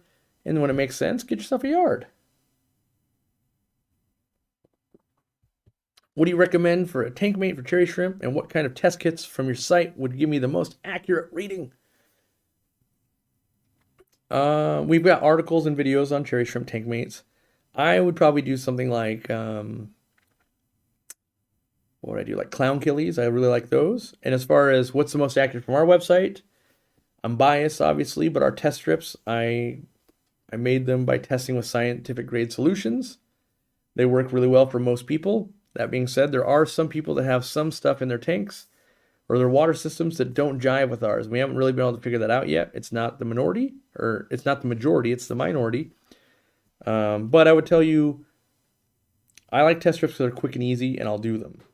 Liquid test kits, I'll do them if all hell's breaking loose. Otherwise, I'm too lazy.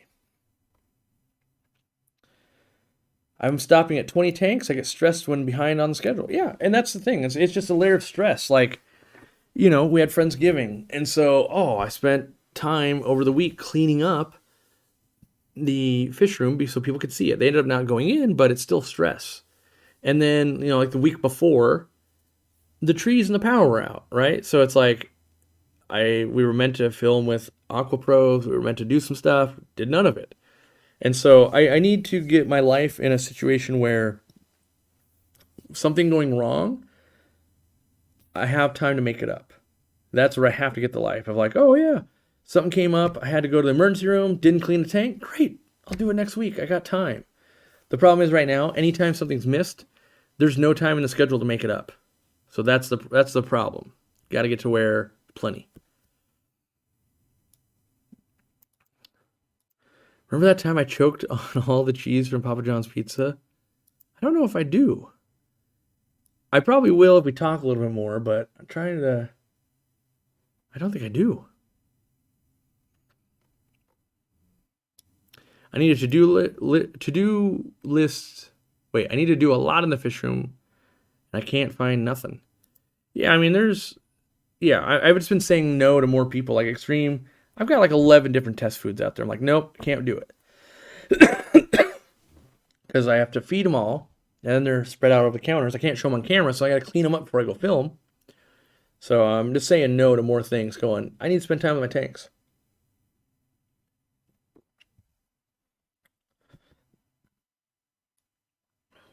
I measured 0 nitrates in my sister's tank with the co-op strips, and she complained how much she hates test strips.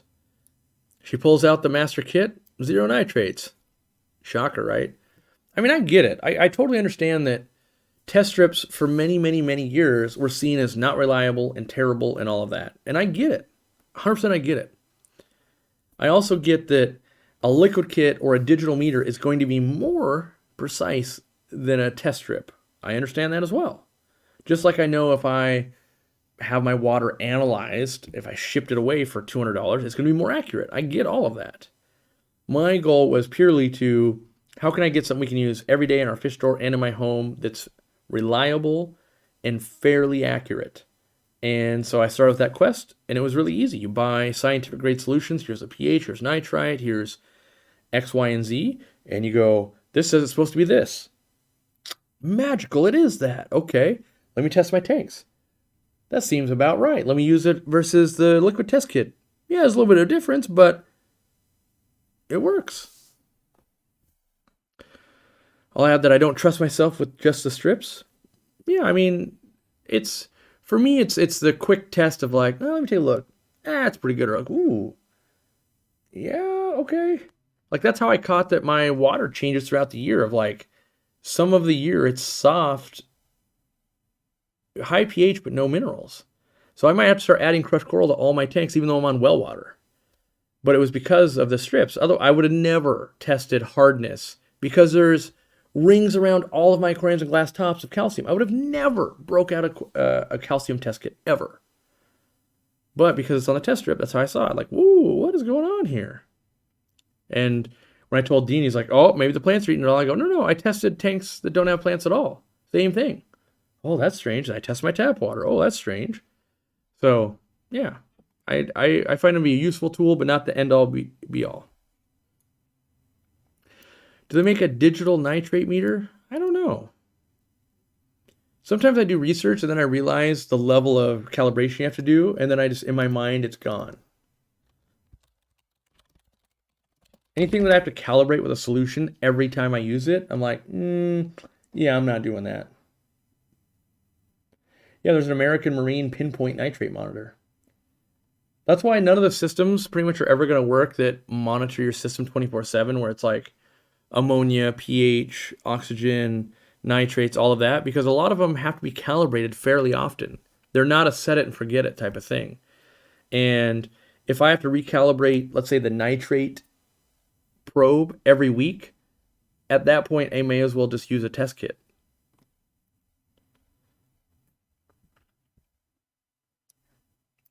I only use use test strips because a co-op makes them. It's easy to receive good ones. Locally, the stigma around them makes it to where nobody sells them.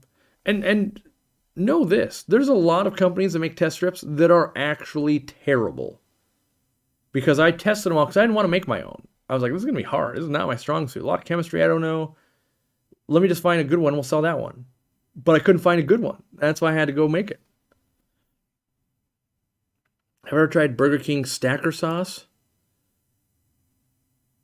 I don't think I have. I've had the onion ring sauce.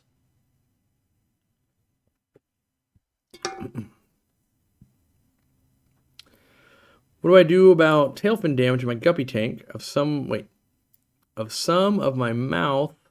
Even there's a lot of females. I think you meant to say some of my males. Even though there's a lot of females, what do you do about the nubius plant that has brown leaves with holes? All right, that's a jumble right there. What do you do about tailfin damage in my guppy tank of some of the males? Maybe feed them more. Maybe look for any specific aggressive one, remove that one. Grow more plants so they can't as easily get to each other.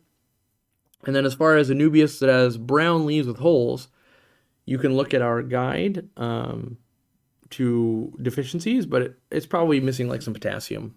So if you're not dosing, start dosing some fertilizer. If you're already dosing, you might need to dose more, like Easy Green, or you might have to supplement it with potassium, but we run extra potassium, and my guess, with the way you've explained that, you probably just need some Easy Green is what'll do it. So true about calibration. I got my bachelor's degree in Limnology. Calibration is a pain. I don't know what Limnology is, but I guarantee I don't want to know. Like, that's not my... Yeah, and I definitely block things out of my brain. Like, once I realize it's a thing that's never going to happen. Like, here's this Hawk pH nitrate kit, digital nitrate bench meter kit, $3,693. So let's say I'm crazy enough and I'm willing to buy that because I'm making my own test strips. I bet when let's see, it has IntelliCal probes that are pre-calibrated for maximum accuracy, super bright LCD, option to select from 13 different languages, store up to 500 data sets. But I bet you when you break that manual out, you're going to go, oh, you got to do X, Y, and Z, and it'll be $1 billion in a bunch of time. Because otherwise, every YouTube person like us would have this equipment. Like, I would just buy it all. I'd be the king of equipment and be like, I can prove anything. But, Limnology is freshwater water systems. There you go. Still don't want to. Too fancy of a word for me. Hot pizza or cold pizza? I prefer it cold. If I'm at a restaurant, I'm going to eat it when it's warm, but I know it's going to be better later. Like, I'm the kind of guy that wants it to be in the fridge, take it out the next day, just eat it. I also like thin crust. I'm a crazy person. I use test strips to test the water in my bags when my new fish are in. My tap water is extremely soft and 6 on the pH. Yeah, a lot of times pH will be really low in shipping water just so it it makes ammonia non-toxic. Same thing that related to the Thrive needing low pH so that ammonia is not toxic.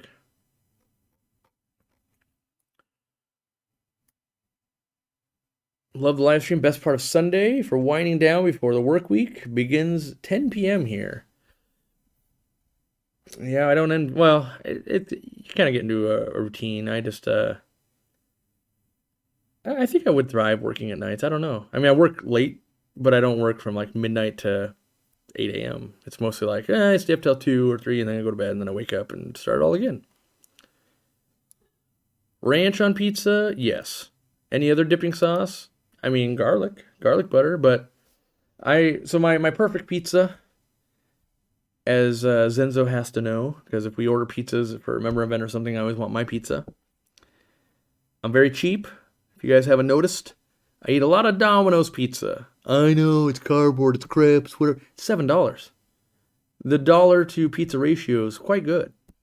Thin crust, white garlic sauce. You get to pick 2 toppings. I choose garlic, and then I go between feta cheese or sausage. Those are my go-tos. And for $7, I get 2 meals, basically. I mean, I'm still living the hobbyist lifestyle grind. Like, yes, I own a company and everything, but not a whole lot's changed. At the end of the day, I like what I like.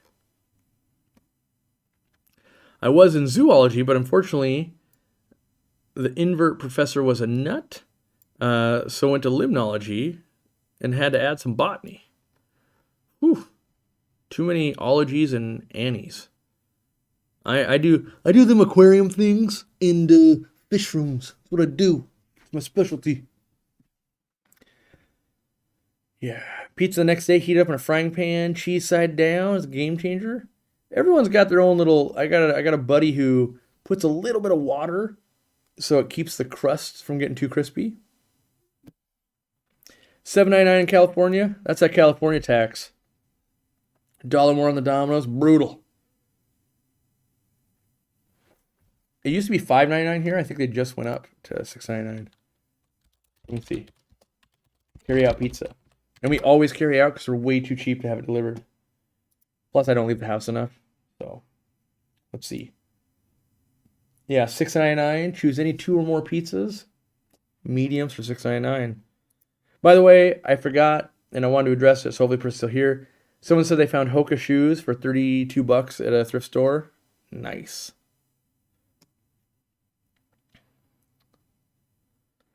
I love Domino's. I choose thin crust with chicken and spinach. I'd eat that. I'm not huge on spinach, but I'd eat it.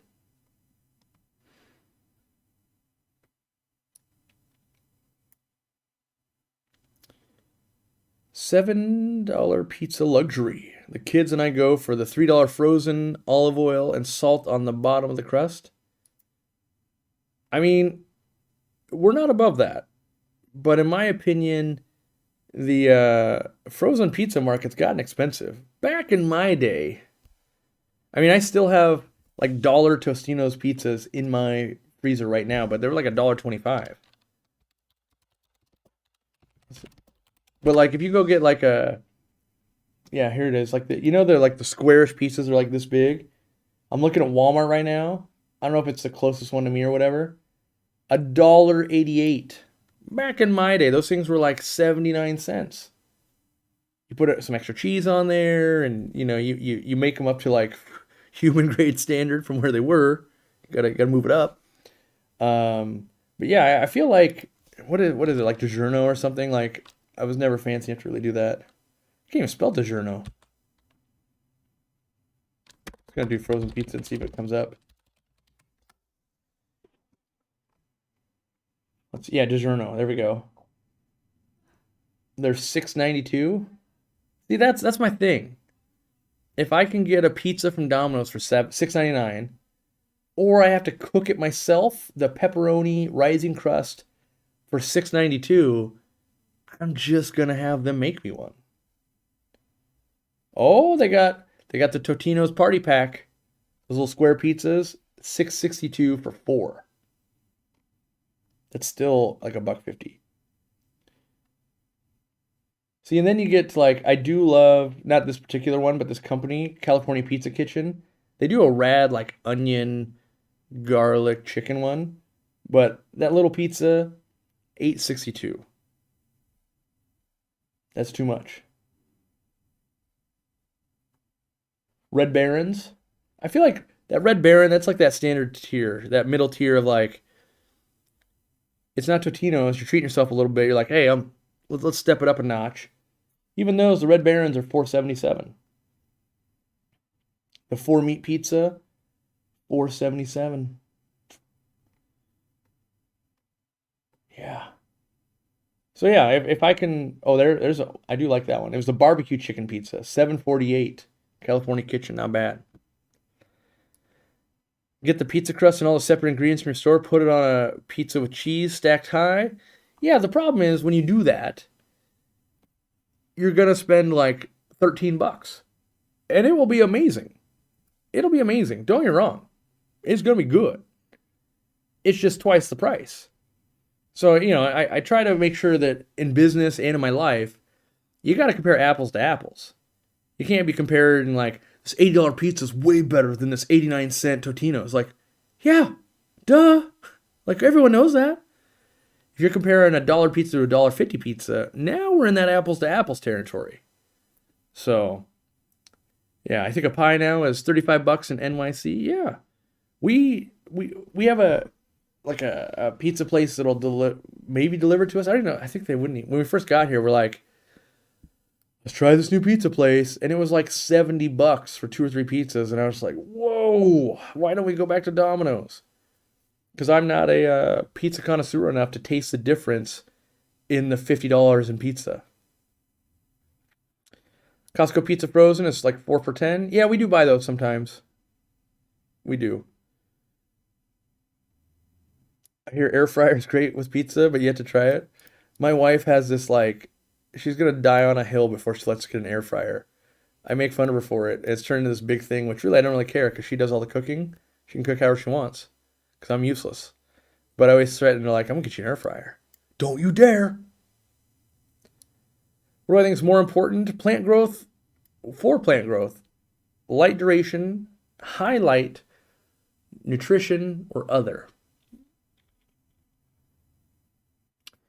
I think out of all of those, so some of those are kind of the same thing, but if I could only choose one, and like, let's say you're like, I want to learn about these 4, we only have time to learn about one. I would say the most important thing to learn about is light duration. And so what I would teach would be the longer your light is on, the more your plant can grow.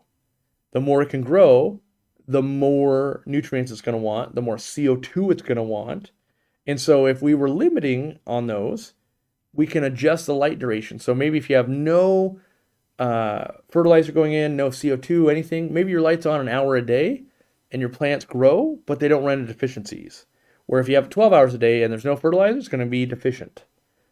But light duration and light intensity, they're very close to the same thing. So just know that light duration, if I could only choose one, I think is the most important.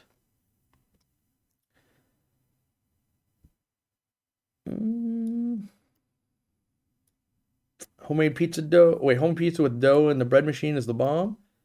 Yeah. I mean, but for me, pizza is a category of what are we doing for dinner? You want to do pizza?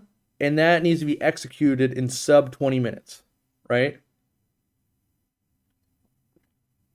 Getting the bread machine going, clean up afterwards, the cooking of it, it's going to be great. And I'm coming over to your house to eat pizza, but at my house, ain't got no time for that. Where's my Domino's sponsorship? That's what I want to know.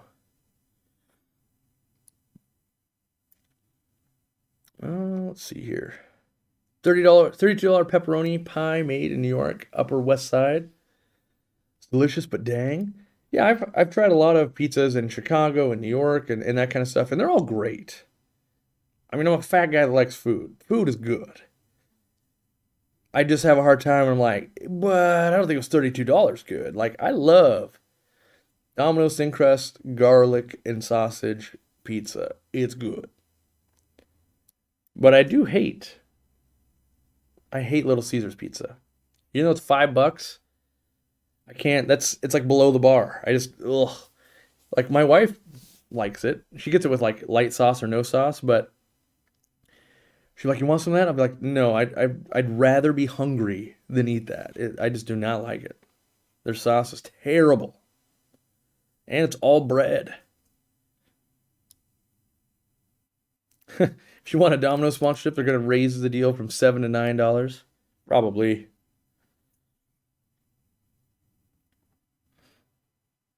We already have like 1 billion free pizzas with them because we always buy like the 2 pizzas. Katie likes one type, I like another. And then over time, you build up like a free pizza. Plus, we were buying pizza parties for the warehouse and the store for a while.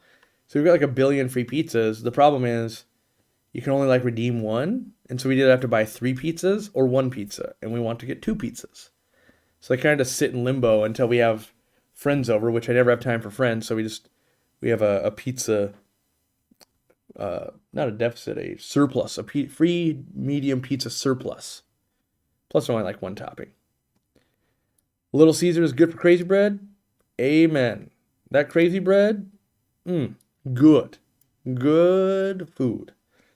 The problem is, and we have done this before, but rarely do you go to a Little Caesars and only get crazy bread.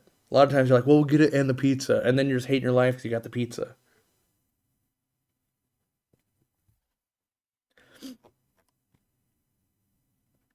Little Caesars thin crust the best? I haven't tried their thin crust because I don't like their sauce. Pizza thin crust? I haven't had that either. I like their deep dish a lot. What internal filter would you recommend for polishing a 10-gallon? Can't use a hang-on back because my tank is too close to the wall. Using the Med Co-op sponge filter. So if you're just polishing, I would hang a hang-on back on the front of the tank, run it for a day or 2, and then take it off with a bunch of fine polishing pad. I'm going to do a video and show people that down the road because that's going to be one of the ways I clean up my tanks. Of like, just you don't have to run it 24/7. You just run it until it clogs up, and then clean it. Yeah, Little Caesar's like $5.55 now or something, I think. Now I want pizza for dinner. So by the way, I'm kind of an anti-pizza person. Katie likes the pizza, and I'll tolerate it, but rarely am I. It's got to be a weird day for me to be like, ooh, can we have pizza instead? I'm just like, yeah, let's do pizza. It's easy. Thanks for fixing the account sync issues. No problem. We got it worked out. There's still a few things not great, but hey. During college, I drove across town to Little Caesars instead of across campus for Domino's to save $5. Left my keys in the car, and Little Caesars cost me $30. That cold Little Caesars pizza never tastes so bad. Maybe it did because it's cold and you're just eating it, it's warm maybe, but still.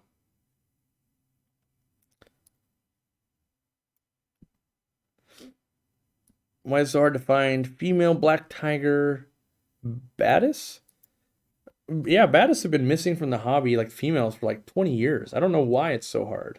The story I heard, and I have no way to substantiate this, was when they were being collected because they were wild caught, someone was telling them we'll only buy the colorful males and not the females. So they stopped collecting females, and it's because they sold easier in the store and no one could breed them, and so it kept that going forever. Now they're more trickling in every once in a while, but yeah, I don't know if that's a true story or that was just like, yeah, that could be, that might be true. Have I had Jets? It's the true Detroit style pizza. I don't know if I have. They sell the ranch in tubs. Oof. Why did my banana plant start floating all the time? Does it have any roots? Maybe put one lead weight around it so it sits down and will grow the roots. I get the specialty chicken from Domino's. Woof. I'm not into all that expensive pizza thing. Even if it's like $14. I'm a guy lives for that dollar menu that doesn't exist anymore. Like growing up and everything, like you don't order a full price Big Mac or a quarter pounder or a Whopper. Oh no, you gotta wait for that to be 2 for $2, buddy. You order off the dollar menu.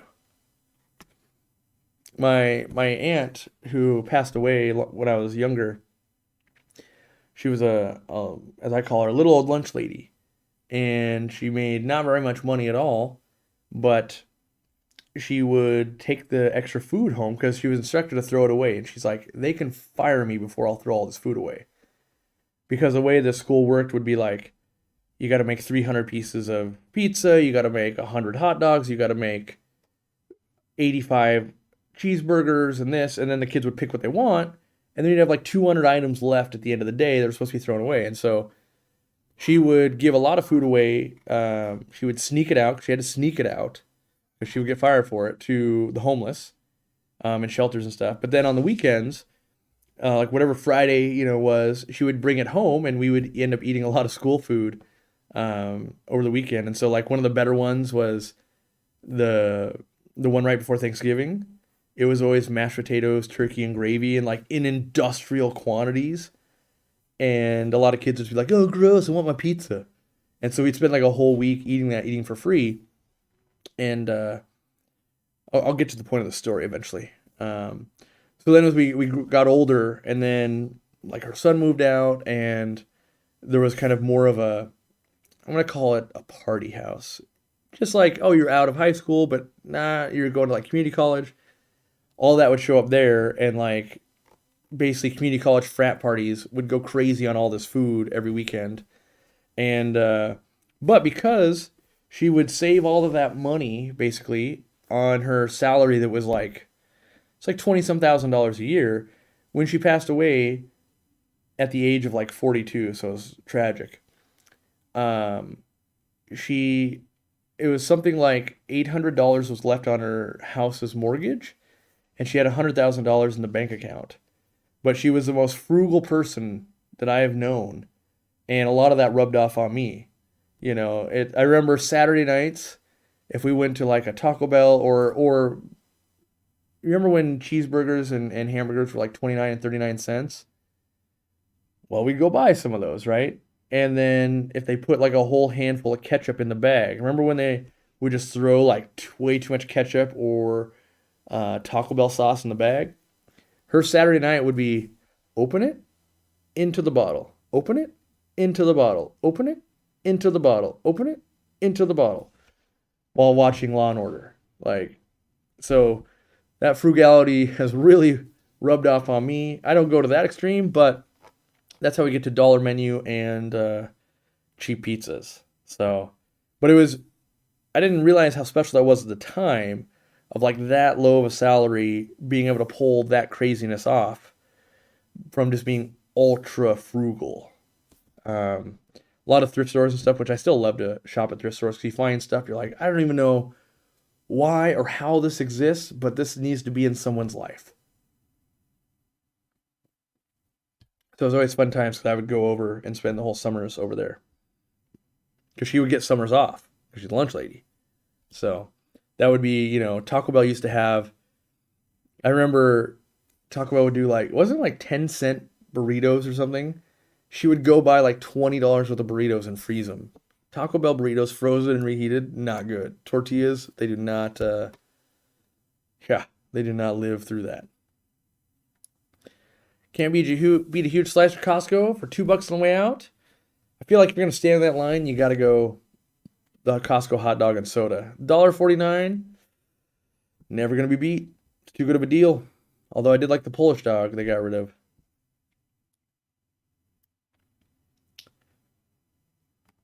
Have I ever gotten bettas from Thailand? Quality? Nope. I've imported some, but I've never like bought one on Aquabit and then see like how true to the real life picture was it. So, can I put a brine shrimp hatchery inside an aquarium if my room's too cold? Yes, it's made with that handle to be able to pull that off. You just got to fill it with water before you set it in, otherwise it's gonna want to float. So you got to get the water and drop it in. Amazing little things we pick up from good people in our lives. Hope everyone has a good Thanksgiving. Yeah, and even though she had this like crazy small budget every year, so she would fill her time with like, she didn't want to spend money. And so she knitted little socks, like Christmas socks. Normally they'd be big, right? She knitted ones that were like this big. And she would knit one for every single kid at the school, and then have my cousin dress up as Santa, and like the week of Christmas they would hand out a sock that would have like a candy cane, a toy, and like another thing to like every single kid, because it would kill her, because she gained, she'd build these friendships with these kids and know that like there's not a good home life, there's no presents under the tree and all of that. So even on her own little thing, so she would spend all year, she could make one of these little socks in like 40 minutes, and you got to make hundreds of them. So she'd make, and I always remember, we'd be part of like, yep, each one gets a candy cane, gets this, set off to the side. And you keep doing that and get them all ready. But yeah, she would still give back even on that small salary. She would buy it out of all the toys and stuff would be, what was it, Oriental Trading Company? It's like the place you'd buy where you're filling up what are those little like toy machines? So it'd be like, oh, you gotta buy a buttload of these. And yeah, so that's how we spent our weekends, loading up little socks to give away. Is it me or is the Burger King Junior Whopper better than a Whopper? But got to eat a couple juniors though. I bet you it's like those Reese's Pumpkins where there's probably something to like the sauce gun, like maybe with the junior or the full size Whopper, each one it's one gun shot of the condiments, and so it's because I've noticed that where you get a full size Whopper, you're like, this thing's kind of dry, so maybe it's one of those. There's probably someone in here who works there and is like, no, full size Whopper is supposed to get two squirts of the sauce. I don't know. Friday night's pizza night for me. Yeah, I haven't done anything like that in a long time. Now that I work at home all the time, it used to be we'd have more of those things. Now the only time I really leave my house is to go visit my grandma.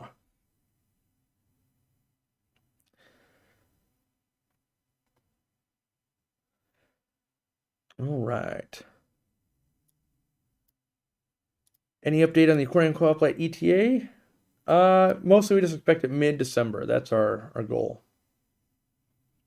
So, all right. Well, I've gone over the 2 hours. I've made up for our false start earlier today, and I'm gonna go to use the restroom. Obviously, I gotta pee, so time to call it. Drink all these fluids, and I'll be interested to see if we end up doing pizza tonight. Kind of hope not, but not so bad. To all of you that are having pizza tonight, enjoy, and let me know how that Domino's goes for you. Oh, I gotta find the button. Gotta find the button.